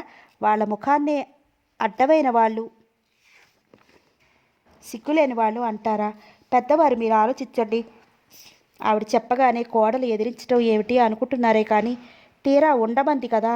తను ఉండమన్న వాళ్ళని అలా అవమానపరిస్తే ఎంత బాధపడుతుందో, సిగ్గుపడుతుందో అని మీరైనా ఆలోచించారా? ఆవిడికి ఏమీ చెప్పలేక నన్ను అడుగుతున్నారు. మీరే న్యాయం ఆలోచించండి అనేసి వెళ్ళిపోయింది. విద్య చెప్పింది ఆయనకి సబబుగానే అనిపించింది కానీ భార్యకి చెప్పే ధైర్యం లేదు. భర్త ఉలుకు పలుకు లేకుండా కూర్చునేసరికి ఆవిడికి మండిపోయింది. భర్త మీద విరుచుకుపడింది. కరుణాకర్ని రాని చెబుతాం, అయినా అమ్మాయితో ఎందుకు అని అనవసరంగా ఓ పూట వాళ్ళు భోంచేస్తే ఏమయ్యింది? నచ్చ చెప్తున్నట్టుగా అన్నాడు. నాకు ఇష్టం లేని వాళ్ళు ఉండటానికి వీల్లేదు. అన్నింటికీ దీని పెత్తనం ఏంటి? మండిపడింది. 2 రోజుల తర్వాత కరుణాకర్ వచ్చాడు. కొడుకు రాగానే ఇంట్లో గొడవ. ధనమ్మ చెప్పడం మొదలుపెట్టింది. అమ్మా, నేను వచ్చి ఇంకా బట్టలైనా మార్చుకోలేదు. ఏమిటమ్మా ఇది? ఆఖరికి ఇంటికి రావాలంటేనే హడలు పుడుతోంది విసుగ్గా అన్నాడు. అవునరా, అంత వాళ్ళని ఇంత వాలుగా చేస్తే ఇప్పుడు విసుగ్గానే ఉంటుంది. నువ్వు ఇలా అలుసు ఇవ్వబట్టేగా అది అలా ప్రవర్తిస్తోంది. ఏం చేయమంటావు? పుట్టింటికి పంపేయమంటావా? ఆ అపవాదు మాకు తీసుకురావడానికా? మరి నువ్వు దేనికి సర్దుకోకపోతే అదే మార్గం. అసలు ఒకళ్ళనొకరు అర్థం చేసుకుంటే ఎందుకు వస్తాయి గొడవలు? చేసి చేసి వచ్చి ఈ గొడవలు నేను భరించలేను. మీలో మీరు సర్దుకుంటారా సరే, లేదా కొన్నాళ్ళు వాళ్ళ ఇంటికి పంపేస్తాను అనేసి గదిలోకి వచ్చాడు. గదిలోకి రాగానే విద్య ఏడుస్తూనో కోపంగానో దర్శనమిస్తుందనుకున్నాడు. నవ్వుముఖంతో చేతిలోని బ్రీఫ్ అందుకుంది. అతనికి కాస్త హాయిగా అనిపించింది. అంత అర్జెంటుగా వెళ్ళారేమిటి? మీకు కబురు చేశారు. హడావుడిగా ఏర్పీలో పెట్టడం మర్చిపోయాను హడావుడిలో. తర్వాత బాధపడ్డాను అంది అతని కోటు అందుకుంటూ. పర్వాలేదులే, అక్కడ కొనుక్కున్నాను. ఇంటికొచ్చే వెళ్ళాలనుకున్నాను, అసలు టైం దొరకలేదు అని మంచం మీద కూర్చుంటూ విద్య అన్నీ తెలిసిన దానివి అంటూ చెప్పబోయాడు. మీరిప్పుడే ఊరు నుండి వచ్చారు, ఇప్పుడెందుకు? నేను ఆ విషయాలు ఆ పూటే మర్చిపోయాను. మీరు ఏమైనా చెప్పాలనుకుంటే తర్వాత చెప్పండి. నేనేమీ వద్దన్ను, మీరు చేయమన్నట్టే చేస్తాను అతని పక్కన కూర్చుంటూ అంది. ఆ తర్వాత కూడా కరుణాకర్ ఆ విషయాలేమీ కదపలేదు. పిచ్చ తేలిగ్గా గాలి పీల్చుకుంది. ధనమ్మ నీరు కారిపోయింది. అప్పటితో ఆ ఇంట్లో గొడవలు తగ్గలేదు. రాను రాను ఎక్కువయ్యాయి. ధనమ్మకి కళ్ళు తిరగడం, తలపోటు ప్రారంభమయ్యాయి. డాక్టర్ విశ్రాంతి తీసుకోవాలని, ఆందోళన అనేది పనికిరాదని, మనసుని ఉల్లాసంగా ఉంచుకోవాలని చెప్పాడు. ఆ డాక్టరు వీళ్ళ ఫ్యామిలీ డాక్టర్. ఇంకా నాకు విశ్రాంతి ఏముంటుంది? ఎంత సుఖంగా బ్రతుకుతానో ఇప్పుడు ఆ రోజులు తలుచుకుని బాధగా ఉంది అంది దిగులుగా. మీకేం లోటండి? కాలక్షేపానికి హాయిగా ఏ పుస్తకమో చదువుకోండి, మందులు శ్రద్ధగా వాడండి అన్నాడు. లతకి తెల్లవారుతుంటే భయం వేస్తోంది ఇప్పుడు. అది వరకు విద్య తల్లితో దెబ్బలాడినప్పుడు తన సంగతి చెప్పినా తనతో ఎంతో బాగా మాట్లాడేది, బాబుని ముద్దు చేసేది. ఇప్పుడు అలా కాదు, తనని చూస్తూనే ముఖం తిప్పుకుంటోంది. బాబు నీడనే భరించలేనట్లుగా ప్రవర్తిస్తోంది. ఈ గొడవలు ఇంకా భరించలేను, నా వల్ల కాదు అన్నట్టుగా రాజారావు గారు బయటనే చాలా టైం గడుపుతున్నారు. ఆ రోజు ధనమ్మ అలా మాట్లాడినప్పటి నుంచి భాస్కర్, సుగుణ మళ్ళీ రాలేదు. లతకి పిచ్చెత్తిపోతుందేమోనని భయంగా ఉంది. ఒకవేళ తనకి ఏదైనా అయితే అప్పుడు అప్పుడు బాబుని ఎవరు చూస్తారు? వాడెలా బ్రతుకుతాడు? పిచ్చిదాని కొడుకు అని ముద్ర వేసి నలుగురు 4 దెబ్బలు వేస్తారా? లత చప్పున లేచి కూర్చుంది. చప్పున బాబుని గుండెలు కదుముకుంది. తన బాబు కోసం నిబ్బరంగా ఉండాలి. తను ఏదో ఒకటి చేయాలి. ఏం చేయాలి? ఇన్నాళ్ళు ఏం చేసింది తను? అవును, చదువుకోలేదు, కనీసం ప్రయత్నం చేయలేదు. ఎందుకని? ఎందుకేమిటి? రోజులన్నీ ఒక్కలాగే ఉంటాయనుకున్నావు. నువ్వు అనుకున్నట్టుగానే, ఊహించుకున్నట్టుగానే జరుగుతాయని అనుకున్నావు. అంతరాత్మ జవాబు చెప్పింది. బాబుని అలా గుండెలు కదుముకుని వెనక్కి దిళ్ళు కానుకుంది. ఆ పూట ఎవరు ఎదురుగా వెళ్ళాలన్నా చాలా బాధగా, సిగ్గుగా ఉంది. బాబు ఉదయం పాలు తాగగానే పాలతో ఆడుకుంటుంటే అది ఫ్లవర్ వాజ్కి తగిలి కింద పడి దాని రూపాన్ని శాశ్వతంగా కోల్పోయింది. విద్య నోటితో ఏమీ అనకపోయినా ఆ చూపులు, అబ్బా, ఎన్ని భావాలైనా ఎంతో విసుగు, చిరాకు, భరించలేని భావాన్ని ఇమిడ్చింది. ఆ చూపులు ఎదుర్కోలేక లత బాబును తీసుకుని గదిలోకి వచ్చేసింది. అబ్బా, చూపులకి అంత శక్తి ఉంటుందా అని ఆశ్చర్యపోతోంది. అక్కయ్య వస్తే ఎంత మర్యాద చేసి పంపింది. తనని చూస్తే అంత చిరాకు. విద్యని తనేమంది? ఎప్పుడూ ఏమీ అనలేదే. మరెందుకు? తనంటే ఎందుకు కోపం? ఎక్కడికైనా ఒక 4 రోజులు వెళ్ళిపోతే? ఎక్కడికి వెళ్ళాలి? భాస్కర్ రమ్మని 4 రోజులు ఉండమని 2-3 సార్లు చెప్పాడు. ఇప్పుడు తను వెళ్ళలేదు. అప్పుడు తను వెళ్ళలేదు. ఇప్పుడు ఏ మొహం పెట్టుకుని వెళ్తుంది? అబ్బా, గుండెల్లో ఈ బాధ ఏమిటి? ఈవేళ ఇలా ఉందేమిటి? నిజంగా తనకి పిచ్చెత్తుతోందా? భగవాన్, నాకేమీ కాకుండా చూడు. నా మనసు నిర్మలంగా ఉండేలా చూడు. నాకేదైనా అయితే నా బాబు ఒంటరివాడైపోతాడు. హాహాహా, నీ బాబు ఒంటరివాడు ఎందుకవుతాడు? నీకు బోలెడంత బలగం. నీ వాళ్ళంతా గొప్పవాళ్ళు. నువ్వు అనుకున్నట్టుగా నీకు ఏదైనా అయితే నీ వాళ్ళు నీ బాబుని పువ్వుల్లో పెట్టి మరీ చూస్తారు. ఊరికే ఉండడం అలా అలవాటు లేని అంతరాత్మ మళ్ళీ తల ఎత్తింది.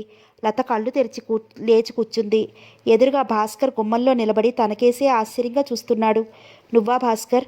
ఎంతసేపు అయింది వచ్చి? అలా నిలబడిపోయావేం? కంగారుగా అంటూ మంచం దిగింది. భాస్కర్ వాలకం చూస్తుంటే అతనొచ్చి చాలాసేపు అయినట్టుంది. నేను వచ్చి పావుగంట అవుతోంది. ఏం అలా ఉన్నావు? ఒంట్లో బాగుండలేదా? లతకేసి పరీక్షగా చూస్తూ అడిగాడు. కొద్దిగా తలనొప్పిగా ఉంది. ఎంత మామూలుగా చెప్పాలన్నా ఆ గొంతులో తడబాటు తెలిసిపోతూనే ఉంది. భాస్కర్ పరిస్థితిని గమనించాడు. ఇదే మంచి సమయం అనుకున్నాడు. అమ్మా, సుగుణ ఒకటే ఇదిగా చెప్తున్నారు. నువ్వు వస్తావేమో తీసుకెళ్దామని వచ్చాను అంటూ ఆగిపోయాడు.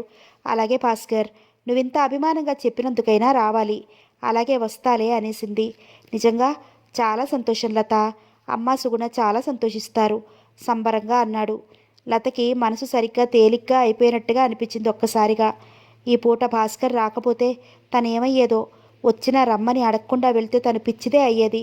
ఒక్క 4 రోజులే అయినా ఈ ఇంట్లో నుంచి, ఈ వాతావరణంలోంచి బయటపడాలి. తల్లి వారిస్తున్నా నా మనసు బాగుండలేదు. ఒక 4 రోజులు ఉండి వచ్చేస్తానని చెప్పి బ్యాగ్లో 4 చీరలు పెట్టుకుని బాబుని తీసుకుని భాస్కర్తో వెళ్ళింది. వదినా, ఇన్నాళ్ళకి మా మీద దయ కలిగిందా? సంబరంగా ఎదురొస్తూ అంది సుగుణ. లత చేతిలో నుంచి బాబుని అందుకుంది. ఎన్నాళ్ళకి వచ్చావు? అంది సుభద్రమ్మ. ఆవేళ చాలా హడావుడి చేసింది సుగుణ. రకరకాల వంటకాలు చేసింది. అత్తగారు చేస్తానంటే మీరు వదిన కబుర్లు చెప్పుకుంటూ కూర్చోండి. నా చేతి వంట వదిన ఎప్పుడు రుచి చూడలేదు. ఎన్నాళ్ళకి వచ్చిన వదిన మళ్ళీ ఎప్పుడొస్తుందో అంది. సుగుణ ముఖంలో వెల్లివిరిసే ఆనందం. తన రాకకి సుగుణ ఇంత సంతోషిస్తుందా? తన మీద కోపమే లేదు. లతకి హఠాత్తుగా అత్తగారు గుర్తుకొచ్చింది. ఇదే ఆప్యాయత, ఇదే ఆదరణ, అల్ప సంతోషం. కల్మషం అంటే ఏమిటో తెలియనితనం. అమ్మాయి అంటూ ఆవిడ ఎలా పిలిచేదో, అత్తయ్య అంటూ సుగుణ సుభద్రమని అలా పిలిచి అన్నీ అడుగుతోంది. సుగుణ వంట చేస్తున్నంతసేపు బాబుని వంటగదిలోనే కూర్చోపెట్టుకుని వాడితో కబుర్లు చెప్తూ వంట చేస్తోంది. బాబు సుగుణ అటు తిరిగి ఉన్నప్పుడు అవి ఇవి సవరించసాగాడు. కూరలు కింద దిమ్మరించేశాడు. ఏమిటో అని లత చప్పున లేచి వంటగదిలోకి వెళ్ళింది. కూరలు ఇల్లంతా చిమ్మినట్టుగా అయ్యాయి. అయ్యో బాబు, ఏం చేస్తున్నావు? కళ్ళెర చేస్తూ దగ్గరికి వెళ్ళింది. సుగుణ చప్పున వచ్చి బాబుని దగ్గరికి తీసుకుంది. లత బాబుని కొడుతుందేమోనని భయపడింది. వాడు ఇలా అల్లరి చేస్తేనే బాగుంటుందో దినా, అయినా మా ఇద్దరి మధ్యకి నువ్వు రాకు అని. అవునా బాబు అంది బాబును ముద్దు పెట్టుకుంటూ. వాడు అన్నాడు తలది కిందకి పైకి ఆడిస్తూ. లత సుగుణికేసి ఆశ్చర్యంగా చూసింది. తర్వాత అంది, నువ్వు ఇలా ఊరుకున్నావంటే ఇల్లంతా సవరిస్తాడు. సవరించని, నాకు సంతోషమే అంది. ఆ రోజు ఎప్పుడు పొత్తుకుంకిందో లతకి తెలియలేదు. అప్పుడే పొత్తుకూకిపోయిందా అనుకుంది ఆశ్చర్యంగా. 4 రోజులు 4 క్షణాల్లా గడిచిపోయాయి. ఇంటికి వెళ్ళాలంటే ఎంతో బెంగగా ఉంది లతకి. కానీ ఎన్నాళ్ళుంటాను అనుకుని, ఇంత సాయంత్రం వెళ్ళిపోతాను భాస్కర్ అంది భాస్కర్ ఆఫీస్కి వెళ్తుంటే. అప్పుడే వెళ్ళిపోతావా లత? ఇంకో 4 రోజులు ఉండకూడదు? ఆదివారం నేను దిగబెడతాను అన్నాడు. సుగుణ సుపుత్రమ్మ కూడా 4 సార్లు చెప్పారు. లత ఎక్కువగా బ్రతిమాలించుకోనక్కర్లేకుండానే ఉండిపోయింది. సుగుణను చూస్తుంటే చాలా ఆశ్చర్యంగా తమాషాగా అనిపిస్తోంది లతకి. అస్తమానం ఎందుకో అందుకు భాస్కర్ని పిలుస్తూ ఉంటాడు. సుభద్రమ్మ సుగుణ అంటూ దేనికో దానికి పిలుస్తుంది. మధ్య మధ్యలో రాజు, విష్ణు, వదిన అని పిలుస్తారు. వస్తున్నా, ఇదిగో ఒక్క క్షణం వస్తున్నానత్తయ్యా.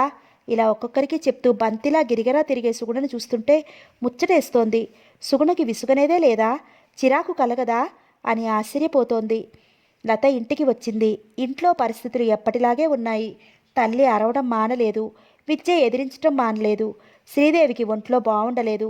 గుండెదడ నీరసం. పుట్టింటికెళ్ళింది. వంట మనిషి కొడుక్కి ఉద్యోగం దొరికింది. ఇంక నువ్వు వంట చేయొద్దు మానే అన్నాడట. నెల జీతం ఇవ్వగానే అప్పటికప్పుడు మానేసింది. ఇంత హఠాత్తుగా మానేస్తే ఎలాగా? తనమ్మ కోపంగా అడిగింది. నా కొడుకుతో నేను వెళ్ళిపోతున్నానండి. నా కొడుకు నన్ను సుఖపెడతానంటున్నాడు. ఇంకెన్నాళ్ళు కష్టపడ్ను అని వెళ్ళిపోయింది. హఠాత్తుగా వంట మనిషి కుదరలేదు. విద్యకు భయపడి తల్లి నువ్వు వెళ్ళొద్దు, అదే చేస్తుంది, ఎవరికోసం చేస్తుంది అని తల్లి వారిస్తున్నా లత వంటలో సాయం చేయడానికి వెళ్ళింది. విద్య లతకేసి ముఖం కూడా తిప్పి చూడలేదు. అంత మాట్లాడని మనిషి పక్కన నిలబడి పని ఎలా చేయాలో తెలియక మెల్లగా యువతలకి వచ్చేసింది లత. 11 అయింది. వంట ఇంకా అవుతోంది. ధనమ్మకి భలే సరదాగా సంతోషంగా ఉంది. తన కసి తీరుతున్నట్లుంది. రోగం వదిలింది. కొన్నాళ్ళు వంట మనిషి చూడకపోతే సరి, జలుబు వదులుతుంది అనుకుంది. 12 అయింది. ధనమ్మ వంటగదికేసి వచ్చింది. విద్య కూర పోపు పెడుతోంది. ఇంకా అవలేదు. అవతల పిల్లాడు సోషొచ్చి నిద్రపోయాడు. మనసులో సంతోషంగా ఉన్నా పైకి మామూలుగా అంది. ఇంకా ఇప్పుడప్పుడే అవదు, ఇటు తిరగకుండా అంది.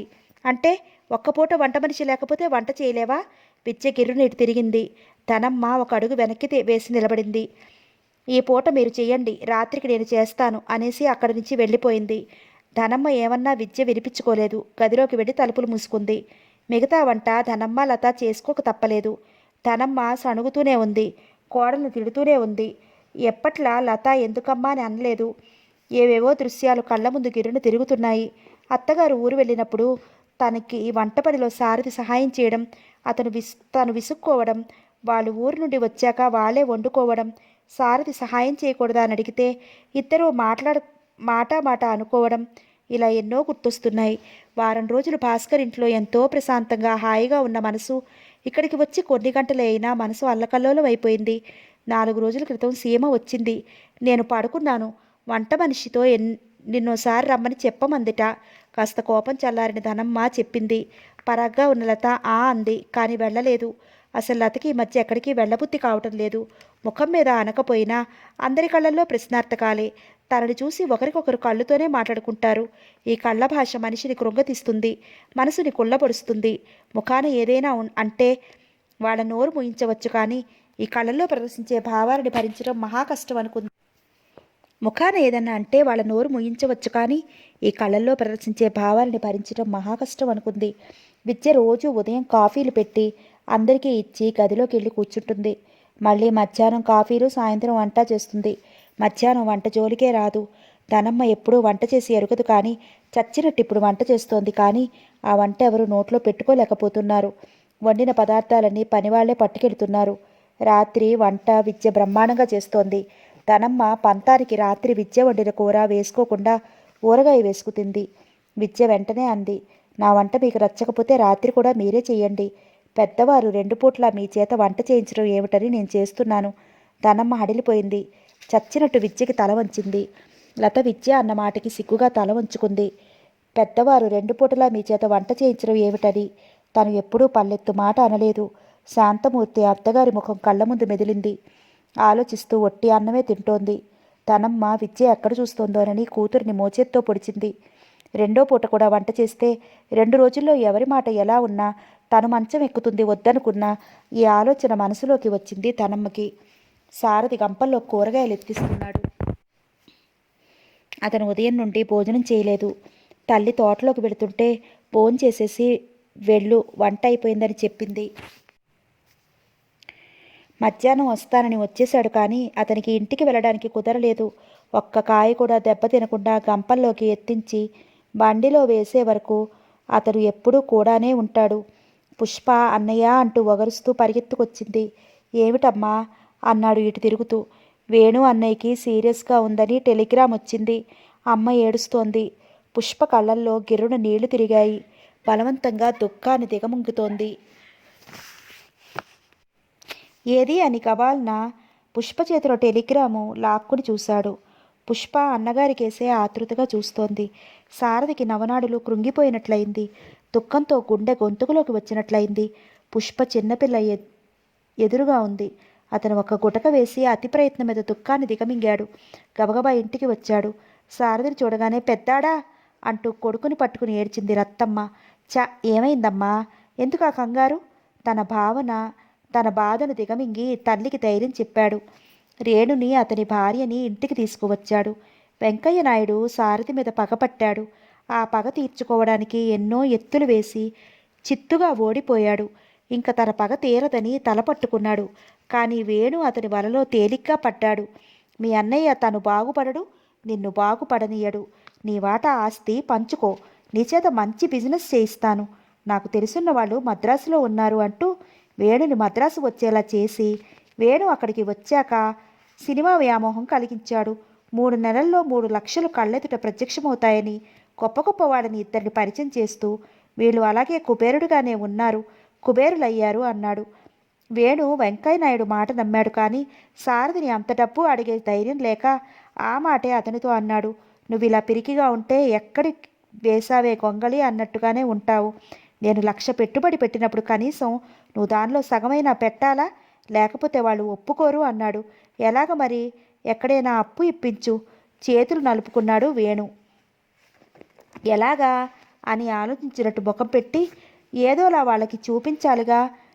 నా పొలం హామీ మీద వాళ్ళు పెట్టుబడి పెట్టారు, మరి నువ్వు నోట్ రాయి, ఎవరికీ తెలియదు సలహా ఇచ్చాడు. నోటా? నోరు తెరిచాడు వేణు. ఎంత? 3 నెలలు. నువ్వు రాసినట్లు ఎవరికి తెలుస్తుంది? చూడు వేణుబాబు, బాగుపడాలి, వృద్ధిలోకి రావాలి అనుకుంటే ధైర్యంగా ముందడుగు వేయాలి. తెలివితేటలు, ధైర్య సాహసాలు ఇలాంటప్పుడే ఉపయోగించుకోవాలి. 50 ఏళ్ల వాడిని, 6 ఆడపిల్లల తండ్రిని, నేనే ధైర్యంగా 1,00,000 రూపాయలు పెట్టుబడి దిగానే. కుర్రాడివి, ఈ వయసులో ఎలా జంప్ చేయాలంటావు? రెచ్చగొట్టాడు. వేణు ఆ బుట్టలో తేలిగ్గా పడ్డాడు. పిక్చర్ సగంలో ఆగిపోయింది. నిర్మాత, దర్శకుడు అడ్రస్ లేకుండా పోయారు అని నెత్తిన తువ్వాలు వేసుకున్నాడు. ఏడుపు ముఖం పెట్టాడు వెంకయ్య నాయుడు. డబ్బు, భార్య మెడలో నగలు అన్నీ గోవిందా. వేణు నిద్రమాత్రలు మింగేశాడు. సుజన టెలిగ్రామ్ ఇప్పించింది. ఈ విషయంలో రత్తమ్మ కృంగిపోయింది. సీమ ఫోన్ చేసింది. లతను ఒక్కసారి రమ్మని చాలా నిష్ఠూరంగా మాట్లాడింది. లత చాలా నొచ్చుకుంది. నీకు సీమ 2 సార్లు వచ్చి వెళ్ళిందని తల్లి చెప్పింది. మనసు ఏమాత్రం కుదురులేని లత వెళ్ళలేదు. తర్వాత ఆ మాటే మర్చిపోయింది. సీమ, సారీ, ఇప్పుడే వస్తాను అని ఫోన్ పెట్టేసి తను తయారవసాగింది. మొదట బాబుని ఇంట్లో ఉంచేసి వెళ్దామనుకుంది. తర్వాత మళ్ళీ ఏదైనా గొడవ జరిగితే కష్టమని బాబును తీసుకుని బయలుదేరింది. లత వెళ్ళేసరికి సీమ లత కోసమే ఎదురు చూస్తున్నట్లుగా కూర్చుంది. ఇల్లంతా నిశ్శబ్దంగా ఖాళీగా ఉంది, వెలితిగా ఉంది. లతని చూసి సీమ తెల్లబోయింది. ఈ మధ్య లత అసలు వెళ్ళడం లేదు. 2 చిన్నపిల్లలతో సీమకి అసలే ఎక్కడికి వెళ్ళడానికి కుదరడం లేదు. తనకేసి తెల్లబోయినట్లు చూస్తున్న సీమతో, ఏమిటి అలా చూస్తావు అంది నవ్వుతూ. లత 2 చేతులు ఆప్యాయంగా పట్టుకుంటూ, లత, ఎన్నాళ్ళయిందే నిన్ను చూసి, మరీ ఇలా అయిపోయావేమిటి అని అడిగింది. ఎలా అయిపోయాను అంది బలవంతంగా నవ్వుతూ. అద్దంలో అసలు ముఖం చూసుకుంటున్నావా ఆ సీమకి లతని ఇలా చూస్తుంటే ఎంతో బాధగా అనిపించింది. లత కూర్చున్నాక మంచినీళ్ళు కావాలా అని అడిగింది. ఆ ఇయ్యి అంది. సీమ లతకి నీళ్లు తీసుకొచ్చి ఇచ్చి తను ఓ కుర్చీలో కూర్చుంది. ఏమిటి ఇల్లంతా ఇంత నిశ్శబ్దంగా వెలితిగా ఉంది? మంచినీళ్ళు గ్లాస్ కింద పెడుతూ అడిగింది. మేము ఊరు వెళ్ళిపోతున్నాం కదా, నీకు తెలియదా? ఆశ్చర్యంగా అడిగింది. ఊరా? ట్రాన్స్ఫర్ అయిందా? నాకు తెలియదే అంది. ట్రాన్స్ఫర్ కాదు, ఆయన ఉద్యోగానికి రిజైన్ చేసేశారు. మా మామగారికి ఈ మధ్య అసలు ఒంట్లో బాగుండటం లేదు. అలాగే పొలం అవి చూసుకుంటున్నారు. మా బావగారు అమెరికాలో ఉన్నారు కదా, అక్కడ పొలాలు చూసుకోవచ్చు. ఇష్టమైతే వచ్చేయమని రాశారు. ఆయనకి పొలం కౌలుకి ఇవ్వటం ఇష్టం లేదు. సరే ఇద్దరూ ఇష్టపడ్డాము. బంగారం లాంటి పొలం, ఇల్లు ఉండగా ఎందుకు ఇక్కడ ఇబ్బంది పడ్డాం అన్నారాయన. సీమ తాపీగా చెప్తుంటే లత విస్తుపోయి చూస్తోంది. ఏంటి అలా చూస్తావు? సీమ అడిగింది. నువ్వు ఇక్కడే పుట్టి పెరిగావు కదా, ఆ పల్లెటూరులో ఆ మట్టి కొంపల్లో ఎలా ఉంటావు సీమ? అక్కడ ఎలా కాలం గడుస్తుంది? ఏ అక్కడి వారు సుఖంగా బ్రతకటం లేదా? హాయిగా ఆనందంగా ఉండటం లేదా? బంగారం లాంటి పొలాల్ని పరుల చేతిలో పెట్టడం మా మామగారికి ఇష్టం లేదు. మా పినమామగారు ఆస్తంతా పాడు చేసుకున్నారు. ఈ పొలం మీద వాళ్ళ దృష్టి ఉంది. మామగారి అనారోగ్యం సాకుగా తీసుకుని మేం చేస్తాం, నువ్వు నిశ్చింతగా ఉండు అంటూ ప్రేమ వలకపోస్తున్నారట. వాళ్ళ చేతుల్లో పొలం పెడితే సగానికి సగం కాజేస్తారు. అన్నీ వివరంగా రాశారు. అక్కడ 7-800 జీతం వస్తుందనుకో, ఇక్కడ 700-800 జీతం వస్తుందనుకో, అయితే మాత్రం మనకున్నది ఎందుకు పాడు చేసుకోవాలని ఈయన అభిప్రాయం. సరే మీ ఇష్టం అన్నాను. మరి పిల్లల చదువులు? నువ్వు కొత్తగా వీణ నేర్చుకుంటున్నావు కదా, మానేస్తావా? ఎందుకు మానేస్తాను? కొంచెం లేట్ అయినా అక్కడ మంచి మాస్టర్ని చూసి నేర్చుకుంటాను. లతకి ఎన్నో సందేహాలు ఉన్నాయి, కానీ సీమ అన్నింటికీ ఇలాగే ఏదో ఒకటి చెప్తుందని ఊరుకుంది. ఇంకేంటి సంగతులు అంది సీమ. ఏమున్నాయి? క్షణం ఆగి అంది దిగులుగా. నువ్వు కూడా వెళ్ళిపోతున్నావు. అస్తమాను కాకపోయినా అప్పుడప్పుడైనా కలుసుకునేవాళ్ళం. లత కళ్ళల్లో నీళ్లు తిరగబోయాయి. అతి ప్రయత్నం మీద నిగ్రహించుకుంది. ఇది సీమ గ్రహించినా గ్రహించనట్టే ఉండిపోయింది. తర్వాత నెమ్మదిగా అంది. మరీ అలా అయిపోయావేంటి లత? నీ రూపమే మారిపోయింది. లత చూపులు మళ్లించుకుంది. ఎలా ఉన్నాను అంది నవ్వటానికి ప్రయత్నిస్తూ. ఇంట్లో ఏమైనా గొడవలా? లతనే పరీక్షగా చూస్తూ అడిగింది. గొడవలే ఉంటాయి తేల్చేయబోయింది లత. నీ స్నేహితురాలిని. నా దగ్గర దాపరికం ఎందుకు? నేను నీకోసం 3 సార్లు వచ్చాను. ఒకసారి వచ్చినప్పుడు మీ చిన్న వదిన అమ్మగారు హోరాహోరీ దెబ్బలాడుకుంటున్నారు. అలాంటప్పుడు నేను రావడం బాగుండదని వచ్చేశాను. వాళ్ళ దెబ్బలాటల్లో నీ గురించే గట్టిగా దెబ్బలాడుకుంటున్నారు లత. నేను వెళ్తున్నానంటే నీ గురించి ఎక్కువ దిగులుగా ఉంది. ఒక్క చిన్న విషయానికి పట్టుదలకు పోయి ఎందుకు బంగారం లాంటి జీవితాన్ని నరకం చేసుకున్నావో నాకు అర్థం కావటం లేదు బాధగా అంది. నేనంటే అభిమానం ప్రేమ లేనప్పుడు ఎందుకు? అయినా ఆ విషయాలు నేను మర్చిపోయాను సీమ. ముఖం మరోవైపు తిప్పుకుంటూ అంది. ఏ అంత చేతకాని తప్పు, చెయ్యరాని తప్పు అతనేం చేశాడు? అతను నీకోసం ఒక్క విషయంలో వినలేదని కాపురాన్నే వదులుకున్నావు. అతని కోసం నువ్వేం చేశావు? అలా విషయాన్ని ఆలోచించు. అతను మంచివాడు కాబట్టే మౌనంగా ఉండిపోయాడు. విడాకులెమ్మని కోర్టుకెక్కితే ఏం చేసేదానివి? మళ్ళీ పెళ్లి చేసుకుంటే ఏం చేసేదానివి? పోటీగా నువ్వు పెళ్లి చేసుకోగలవా? సీమా, లత అరిచింది. లత, నేను చెప్పింది శాంతంగా విను. నీకు ఈ విషయాలు అది వరకు చెప్పాలని ఉన్నా వినే మూడ్లో నువ్వు లేవు.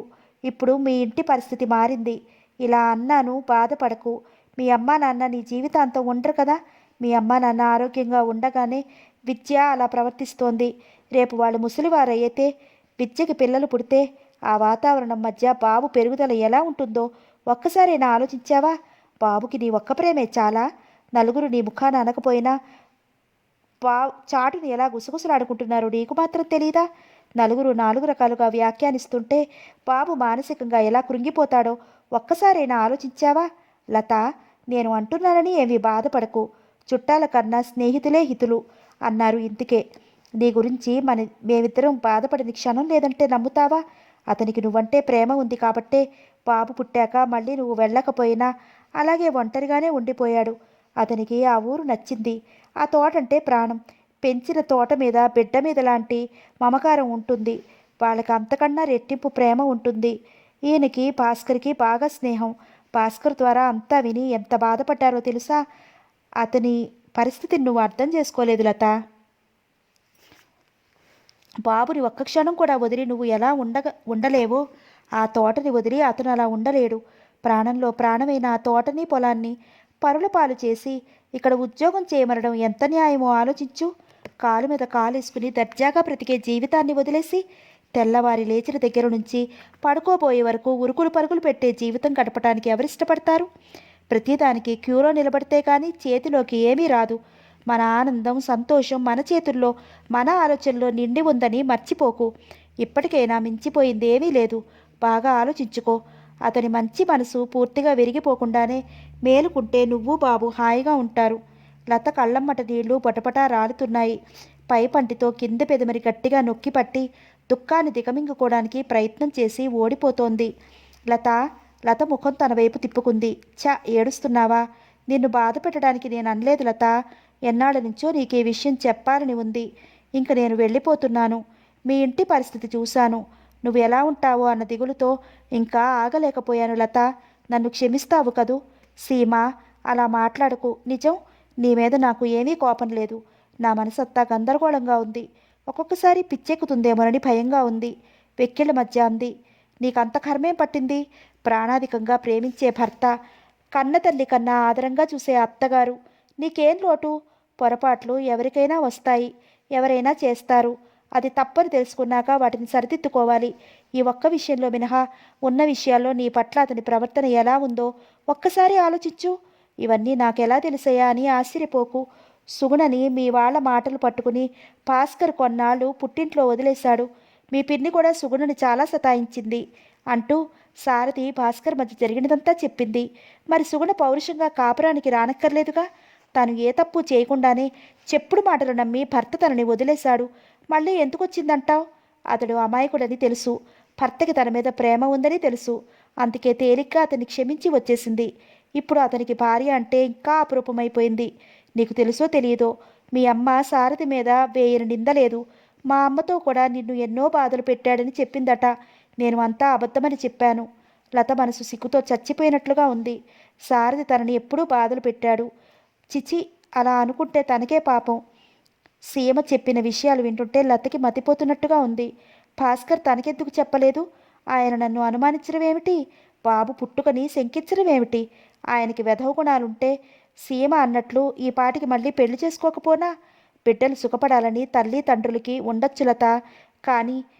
కాదనను. కానీ ఒక్కటి నువ్వు ఆలోచించావో లేదో, నువ్వు అక్కడ ఉండి అడ్డమైన వాళ్ళకి చాకరీ చేయడం మీ అమ్మకి ఇష్టం లేదు. మరి మీ అందరికీ చేయడానికి మీ వదినలు ఇలాగే అనుకుంటే మీ అమ్మ మీ వదినలు సాధించినట్లు మీ అత్తగారు నిన్నెప్పుడైనా అందా? ఆ రోజు మేమంతా వచ్చినప్పుడు నువ్వు మాతోనే సరదాగా ఫ్రీగా ఉన్నావు. మీ అత్తగారు ఆడపడుచు ఏమైనా అన్నారా? ఎంత ఆప్యాయంగా చేశారు. అలా మీ అమ్మ చేస్తుందా? మనుషుల తత్వాలు బేరీజు వేసుకోవడానికే ఈ సంగతి ఎత్తాను. మీ అమ్మని ద్వేషంతో అన్నానని మాత్రం అనుకోకు. ఈ విషయాలు నువ్వెందుకు ఆలోచించలేకపోయావు? లత దేనికి మాట్లాడలేకపోతోంది. ఒక్కసారిగా దుఃఖం అంతా తీరేలా గట్టిగా ఏడవాలనిపిస్తోంది. ఎంతో ప్రయత్నం మీద దుఃఖం ఆపుకుంది. సీమ వెళ్ళి కాఫీ పెట్టి టిఫిన్ తీసుకొచ్చింది. ఇప్పుడేమీ తీసుకోలేను సీమ అంది. లత, నా మీద కోపమా? సీమ, అలా ఎప్పుడూ అనకు. ఎప్పుడు నీ మీద కోపం రాదు ఒట్టు అంది. నువ్వు ఇలా ఉంటే ఇంటికి పిలిచి బాధ పెట్టారనే బాధ నన్ను వెంటాడుతుంది లత. నిజంగా నా మీద కోపం లేకపోతే ఈ పూట భోజనం చేసి వెళ్ళు. టిఫిన్ తింటాను సీమ. ఒట్టు అన్నా నీకు నమ్మకం లేదా? దీనంగా అడిగింది. నమ్ముతాను. ఇక వెళ్ళిపోతాముగా. ఈ ఒక్కపూట సరదాగా ఉందాం. ఆయన కూడా చెప్పమన్నారు అంది. ఆయన ఎదురుపడాలంటే సిగ్గుగా ఉంది సీమ. భాస్కర్ మీ ఆయనకి అన్నీ చెప్పిన నాడు నాకు చెప్పకూడదు? ఆ గొంతులో నిష్ఠూరం తొంగి చూసింది. లత భుజం మీద చెయ్యి వేస్తూ అంది. అలా భాస్కర్ని అపార్థం చేసుకోకు. ఈయనకి అతనికి బాగా స్నేహం. స్నేహితుల మధ్య దాపరికం ఎలా ఉంటుంది? నీకు చెప్పటానికి నేను అది వరకు వెనకాడినట్లే అతను జంకాడు. ఇంకా బాబు జీవితం, నీ జీవితం నీ నిర్ణయం మీదే ఆధారపడి ఉంది. నచ్చ చెప్తున్నట్టుగా అంది. లత ఇంటికి వచ్చేసరికి తల్లి గట్టిగా కేకలు పెడుతోంది. లత నీరసంగా లోపలికి వచ్చింది. రాజారావు గారు కుర్చీలో నీరసంగా కూర్చునున్నారు. ఆయనకి జీవితం అంటే మొదటిసారిగా భయం పట్టుకుంది.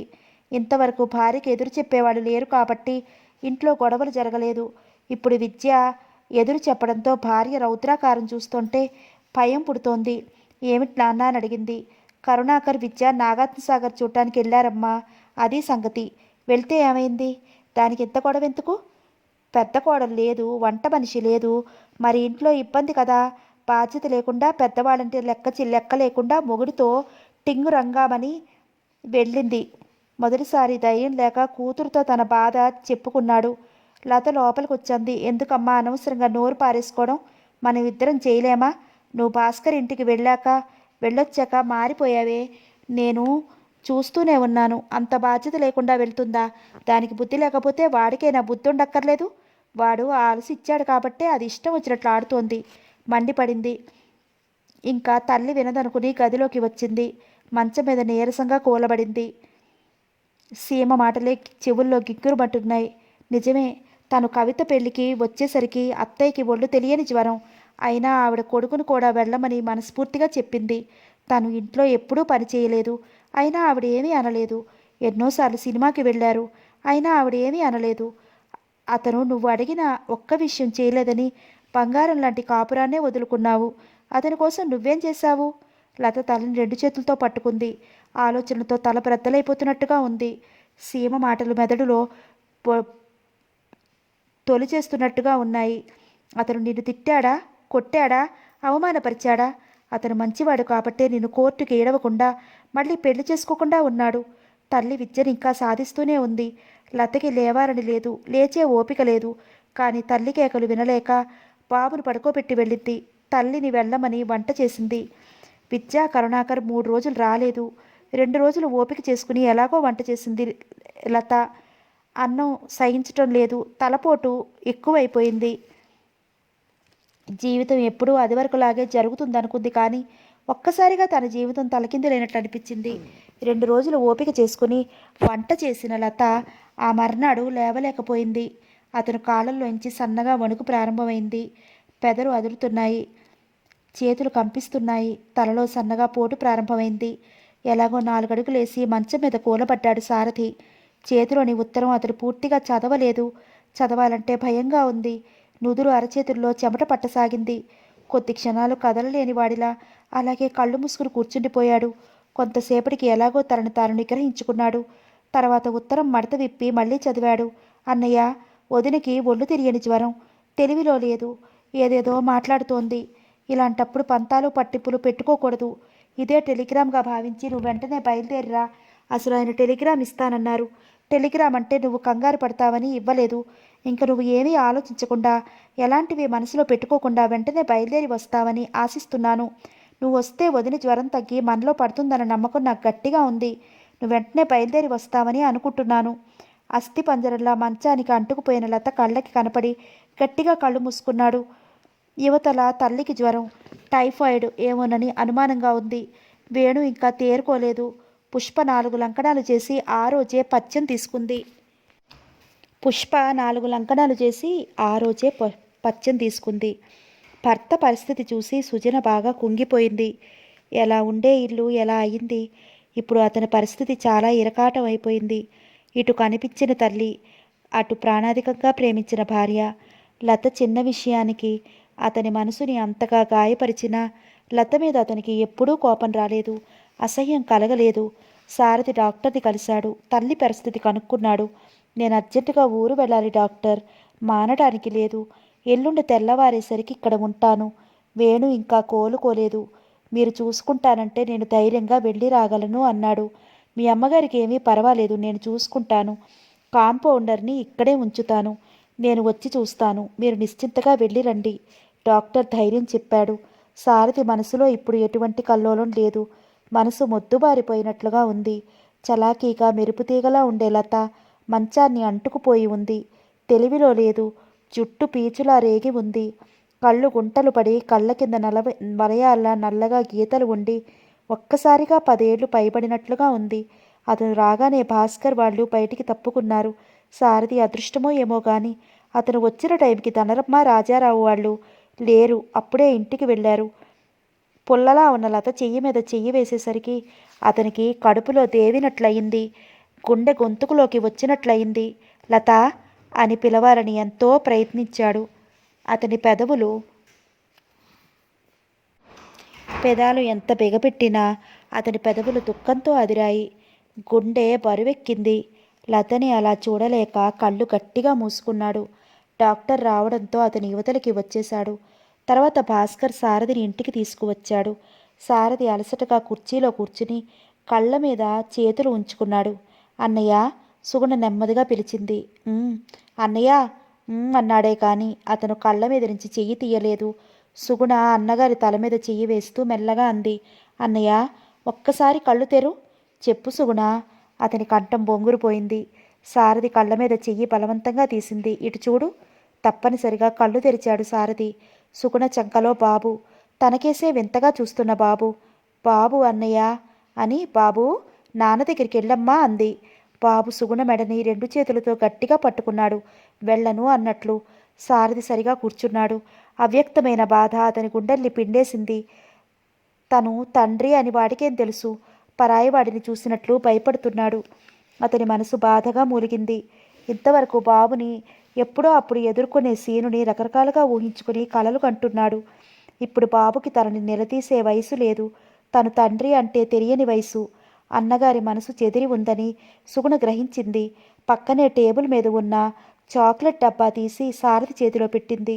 అదిగో, చాక్లెట్లు ఇస్తాడు, వెళ్ళమ్మా అంది. బాబుకు చాక్లెట్లంటే చాలా ఇష్టం. ఎంత కొత్త వాళ్ళ దగ్గరికైనా చాక్లెట్లు చూపిస్తే వెళ్ళిపోతాడు. సారథి డబ్బాల్లోంచి చాక్లెట్లు తీసి చూపించాడు. రమ్మని చేతులు చాచాడు. ఒకసారి సారథి ముఖంలోకి కొత్తగా చూశాడు బాబు. సారథి మళ్ళీ పిలిచేసరికి వచ్చాడు. బాబుని ఒక్కసారిగా గుండెలకి అదుపుకున్నాడు. బాబు శరీరం ఒంటికి తగిలేసరికి అనిర్వచనీయమైన భావం హృదయం నిండా పాకి ఉక్కిరి బిక్కిరి చేసింది. కాసేపటికే బాబు సారథికి మాలిమేయాడు. ఇదిగో ఇదిగో అని పిలిచాడు. సుగుణ నాన్న అనాలి. నాన్న అను అంది. నాన్నా అని కిలకిలా నవ్వాడు.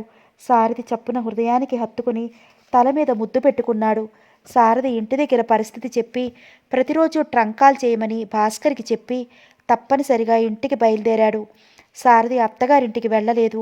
వాళ్ళని కలవలేదు. సారథి హాస్పిటల్లో ఉండగా విద్య వస్తే సుగుణ మా అన్నయ్య అని పరిచయం చేసింది. సారథి వద్దు అని వారించబోయే లోపలే సుగుణ పరిచయం చేసేసింది. అలాగే విద్యని కరుణాకర్ భార్య విద్య అని పరిచయం చేసింది. నమస్తే, కంగారుగా చేతులు జోడించింది విద్య. అతను వస్తాడని విద్య అనుకోలేదు. నమస్తే అన్నాడు మామూలుగా. అతను రావడం ఇంట్లో ఎవరికి తెలియదని గ్రహించిన విద్య భర్తకు గబగబా వెళ్ళి చెప్పింది. ఏం లాభం? అతను ఆదరాబాదరా వచ్చేసరికే సారథి వెళ్ళిపోయాడు. ఏం పని చేశావు భాస్కర్? మాకు చెప్పొద్దా అన్నాడు నిష్ఠూరంగా. ఇంతవరకు అతని గురించి మీరేం పట్టించుకున్నారని మీకు చెప్పను. లతకి ఇలా ఉంటే తెలియపరచనా? అది వరకు వాళ్ళ కాపురం గురించి కలగజేసుకున్నారా? కాస్త గట్టిగానే అడిగాడు భాస్కర్. వాళ్ళు చెప్పినా వినే రకాలు కాదురా, అందుకే వాళ్ళ ఇష్టానికి వదిలేశాను నెమ్మదిగా అన్నాడు. తనమ్మకి సారథి వచ్చినట్లు తెలిసి ఏ ముఖం పెట్టుకుని వచ్చాడు అంది ఏసడిప్పగా. అమ్మా, కరుణాకర్ అరిచినట్టుగా అన్నాడు. ఎప్పుడు ఎలా అలా అరవని కొడుకు అలా అరిచేసరికి ధనమ్మ ఉలిక్కిపడింది. ఈ ఇంట్లో ఎవరి నోటి నుండైనా సారథి ఒక్క మాట అన్నారంటే ఊరుకునేది లేదు. సారథిని ఒక్క మాట అన్నారన్నా ఊరుకునేది లేదు. ఆ తర్వాత మీ ఇష్టం హుంకరించినట్లుగాని లోపలికి వెళ్ళిపోయాడు. సారథి వచ్చాడని తెలిసి లత బాబుని గుండెలకి అదుముకుని వెక్కి వెక్కి ఏడ్చేసింది. సుగుణ కంగారు పడిపోయింది. వదినా, ఏమిటి పిచ్చి పని? మళ్ళీ జ్వరం వస్తే ఎంత కష్టం? ఊరుకో అనునయంగా అంది. నిజంగా నేను చాలా పాపిస్తుదాన్ని. నాకు మళ్ళీ జ్వరం రాని సుగుణ, ఇంకీసారి తగ్గకూడదు వెక్కిళ్ళ మధ్య అంది. చా, ఏం మాటలవి? ఏం మాట్లాడుతున్నావో తెలిసే మాట్లాడుతున్నావా? మందలింపుగా అంది. తెలిసే మాట్లాడుతున్నాను సుగుణ. నాకు ఇంత జ్వరమైనా మీ అన్నయ్య పట్టుదలగా రాలేదని నిందించాను. నిజంగా నాకు తెలియదు. అమ్మ వాళ్ళు ఎవరూ చెప్పలేదు. నీకు కులాసాగా ఉన్నాక చెప్దామనుకున్నారేమో. నేను 2 రోజులు పోయాకనే చెప్దామనుకున్నాను వదినా. నీ బాధ చూడలేక చెప్పేశాను. నువ్వింత క్రితం అన్న మాటలు ఇంక నీ నోటి నుంచి వెలువడకూడదు. అన్నయ్య తట్టుకోగలడనే అనుకున్నావా? వచ్చిన వారు ఒక్కరోజు ఉండలేకపోయారా? ఆ మాట అనకుండా ఉండలేకపోయింది లత. తనని చూడకుండా ఉండలేక వచ్చి ఉంటాడు. తన మీద కోపంతో తనకి తెలివి రాకుండానే వెళ్ళిపోయి ఉంటాడు అనుకుంది. అమ్మకి జ్వరం వదినా అంటూ ఇంటి దగ్గర పరిస్థితులన్నీ వివరంగా చెప్పింది. నేను అన్నయ్యతో వెళ్దామనుకున్నాను వదినా, కానీ నిన్ను వదిలి ఎలా వెళ్ళలేదు. అమ్మకి ఇప్పుడు తగ్గిందని నిన్ననే ఫోన్ వచ్చింది. లత దుఃఖం బాధం వర్ణాతీతం. పైకి ఏడవకుండా నిగ్రహించుకుంది గాని పశ్చాత్తాపంతో మనసు దహించుకుపోతోంది. తల్లికి సుస్థి. ఇంట్లో ఎటువంటి ఆసరా లేదు. ఎన్నో సమస్యలు. అయినా తనని చూడటానికి వచ్చాడు. లత దోసిట్లో ముఖం దాచుకుంది. శీతాకాలం సాయంత్రం నీరెండ బంగారు ఛాయలో వింతగా మెరుస్తున్నట్టుగా ఉంది. తన డ్యూటీ ముగించుకుని ఇంటికి తరలి వెడుతున్న సూర్యుని అంతిమ కిరణాలు చెట్ల ఆకుల మీద పడి వెలుగు నీడల కలయిక కంటికి ఆహ్లాదకరంగా ఉంది. కొబ్బరి చెట్టుని ఆనుకుని నిర్లక్ష్యంగా నిలబడిన సారథి కంటికి ఏ అందాలు కనపడటం లేదు.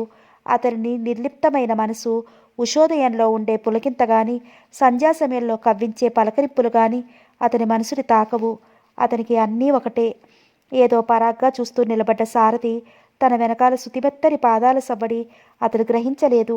ఆ శుతిమెత్తని పాదాల సవ్వడి తనకి అడుగు దూరంలో ఆగిపోయి గుండెని చిక్కబట్టుకుని ఊపిరి బిగపట్టి నిలబడిందని గాని అతడు గ్రహించలేదు. కొద్దిసేపైన తర్వాత మెల్లగా ఇటు తిరిగిన సారథి ఆ మట్టునే నిలబడిపోయాడు. తన కళ్ళు తన్నే మోసం చేస్తున్నాయని శంకించాడు. లతకి ఒక్కసారిగా గుండె కొట్టుకోవడం ఆగిపోయి తిరిగి రెట్టింపు వేగంతో కొట్టుకోసాగింది. సారథి చెప్పవేయటం మర్చిపోయినట్టుగా చూస్తున్నాడు. ఇదెలా సంభవం అనుకుంటున్నాడు. ఇదేదో మాయా అనిపిస్తోంది. ఇది భ్రమ అని తెలిసి తన మనసు తట్టుకోగలదా అని బాధపడుతున్నాడు. ఇది తన భ్రమే అని తెలిసాక మనసుని ఎలా ఓదార్చాలి అని ఆలోచిస్తున్నాడు. ఇది భ్రమ కాదు అన్నదానికి రుజువుగా లత పాదాలు కదిల్చింది. చెట్ల ఆకులు సంతోషంతో సంగీతం ఆలపించాయి. సారథికి అడుగు దూరంలో నిలబడి చలనం లేనట్టుగా నిద్రలో లేచిన వ్యక్తిలా తనకేసి అలాగే చూస్తున్న సారథికేసి భయంగా చూసి సంకోచంతో ఆగిపోయింది. లత ఏమండి అనాలనుకుంది. దుఃఖంతో సంతోషంతో పెదాలు విడివడక గుండెల్లో కెరటాల్లో ఎగిసిపడే దుఃఖపు తెరలు, ఆనంద కెరటాలు కళ్ళల్లోకి విరజిమ్మి పన్నీటి వర్షాన్ని కురిపించాయి. లత నువ్వు? అతను ఆశ్చర్యంతో తడబడ్డాడు. అంతవరకు సంకోచంతో అదో రకమైన భయంతో అడుగు దూరంలోనే ఆగిపోయిన లత సారథి నోటి వెంట లత అన్న ఆ ప్రేమపూర్వకమైన పిలుపు చెవులకి సోకగానే నేను వచ్చేశాను అతని గుండెల మీద వాలిపోయి వెక్కి వెక్కి ఏడ్చేసింది. అతనికి అంతా ఇంకా అయోమయంగానే ఉంది. కలలాగే ఉంది. భ్రమలాగే అనిపిస్తోంది. కానీ అంతలో ఆ స్పర్శ ఇది కల కాదు, భ్రమ, అంతకంటే కాదు, నిజంగా ఇది నిజమే అని నొక్కి చెప్తోంది. నా మీద నీకు కోపం లేదు కదా, అసహ్యం లేదు కదా, నిజంగా నన్ను ఇక్కడ ఉండనిస్తారు కదా, వెక్కిళ్ళ మధ్య అంటోంది లత. అతను పూర్తిగా తేరుకున్నాడు. ఈ మధ్య భాస్కర్ దగ్గర నుండి ఏ సమాచారం లేకపోవటంతో మోగబోయిన సారథి మనసు నెమ్మదిగా శుద్ధి చేసుకోసాగింది.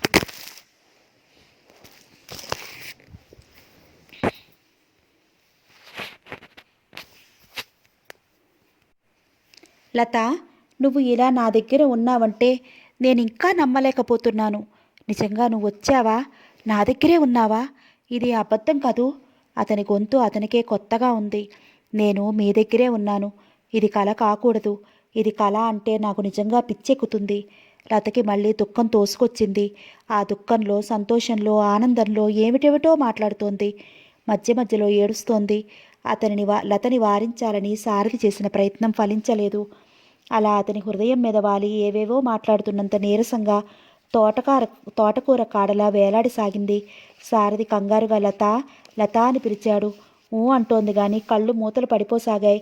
లతని రెండు చేతుల మధ్య ఎత్తి షెడ్లోకి తీసుకెళ్లి మంచం మీద పడుకోబెట్టాడు. గ్లాస్తో నీళ్లు తీసుకొచ్చి తడి చేత్తో నుదుటి మీద రాసి కొద్దిగా నీళ్లు తాగించాడు. లత తొందరగానే తేరుకుంది. తేరుకున్న లత మళ్ళీ ఏదో చెప్పబోయింది. లత ప్లీజ్, ఇంక దేనికి నేను తట్టుకోలేను. ఇంక నువ్వు నాకేమీ చెప్పొద్దు. అవన్నీ మర్చిపో. నాకు ఆ పాత జ్ఞాపకాలు వద్దు. ఇప్పటికీ ఈ వాస్తవమే మన హృదయాల్లో శాశ్వతంగా ఉండిపోవాలి. లత తలని గుండెలకి అదుముకుంటూ అన్నాడు సారథి. చాలా రోజుల తర్వాత ఆ ఇంట్లో నవ్వులు నాట్యం చేస్తున్నాయి. అందరి ముఖాల్లోనూ ఆనందం తొణికిసలాడుతోంది. బాబు రత్తమ్మ ఒడిలో కూర్చుని ఆవిడ చెవులు పీకి అల్లరి చేస్తున్నాడు. వాడి ఆటని ముద్దుగా రెప్పవేయకుండా చూస్తోంది. పుష్ప తల్లి పక్కనే కూర్చుని అన్నగారి మాటలతో కాస్త ధైర్యాన్ని కూడా తీసుకున్న వేణు ఆ పూట నిశ్చింతగా పడుకున్నాడు. అబ్బా, నిద్ర వస్తోంది. భాస్కర్ ఆవులించి సుగుణకేసి కొంటెగా చూశాడు. సారథి టేబుల్ ముందు కుర్చీలో కూర్చుని డైరీ తీసి పాత పేజీల మీద క్రాస్గా పెన్సిల్తో గీశాడు. లత పెట్టి తెరిచి దానిలోంచి చిన్న అట్టెపెట్టె తీసి దానిలోంచి రాధాకృష్ణుల పాలరాతి విగ్రహం తీసింది. నెమ్మదిగా సారథి వెనకాల నుండి అతని భుజాల మీదుగా రెండు చేతులు ముందుకి పోనిచ్చి ఆ బొమ్మను టేబుల్ మీద పెట్టింది. ఏమిటది అన్నాడు డైరీ పక్కకి జరిపి తన భుజాల మీదుగా ఉన్న లత చేతుల మీద చేతులు వేస్తూ. ఒక దేవత ఇచ్చిన అపురూపమైన కానుక అంది. అతని చెంపకి తన చెంప చేర్చి ఆ విగ్రహం కేసి తన్మయంగా చూస్తూ, దేవత? ఎవరా దేవత? ఆశ్చర్యంగా కనుబొమలెత్తాడు. విద్య ఏమిటన్నట్టు చూశాడు. అవును, నా దృష్టిలో విద్య దేవతే. విద్య అలా విజృంభించకపోతే ఆ మాయలో అలాగే కొట్టుకుంటూ ప్రాణాలు వదిలేదానని. లత, ఈసారి ఇంకా ఆ విషయాలు ఎత్తావంటే నేనే స్వయంగా వెళ్ళి అక్కడ వదిలేసి వస్తాను కోపంగా అన్నాడు. ప్లీజ్ ఈ ఒక్క విషయం చెప్పనియండి. విద్య నా కోసం మన కోసం నాటకాలాడింది. నిజంగా మొన్నటి వరకు నేను గ్రహించలేదు. అమ్మ పద్ధతి అధికారం నచ్చక అమ్మతో నిజంగా దెబ్బలాడినా నా మీద విసుర్లు నా కాపురం నిలబెట్టడానికి అన్నయ్య దగ్గర తనకి కొన్నాళ్ళు అడ్డు రాకుండా మాట తీసుకుని నడుం కట్టింది. అమ్మ కళ్ళు ఇంకా తెరవలేదు. వదిన ఇలా ప్రవర్తించకపోతే, సీమ అలా వార్నింగ్ ఇవ్వకపోతే, భాస్కర్ నన్ను వాళ్ళ ఇంటికి తీసుకెళ్ళకపోతే, వాళ్ళ కాపురం నేను చూడకపోతే, నేను అమ్మ చాటు బిడ్డలా ఉండి నా జీవితాన్నే కాకుండా నా బాబు జీవితాన్ని కూడా సమస్యలు పాలు చేసి మిమ్మల్ని బాధించేదాన్ని. ఈ రాధాకృష్ణుల విగ్రహం విద్య నేను వస్తుంటే నా నుదుటిని బొద్దు పెట్టి ఇది నా చిన్న కానుకంటూ ఇచ్చింది. ఇది గొప్ప కానుక కదూ. ఇంత మంచి మాట మీకు చెప్పకుండా ఎలా ఉండగలను? నిజం లత, ఇది గొప్ప కానుక. విద్యది ఇంకా గొప్ప మనసు. అందుకే మీ అన్నయ్యలు మనకెందుకులే అని వదిలేసినా తను ఊరుకోలేదు. లత చెయ్యి పట్టుకుని తన ముందుకి లాగుకుంటూ అన్నాడు సారథి. సమాప్తం.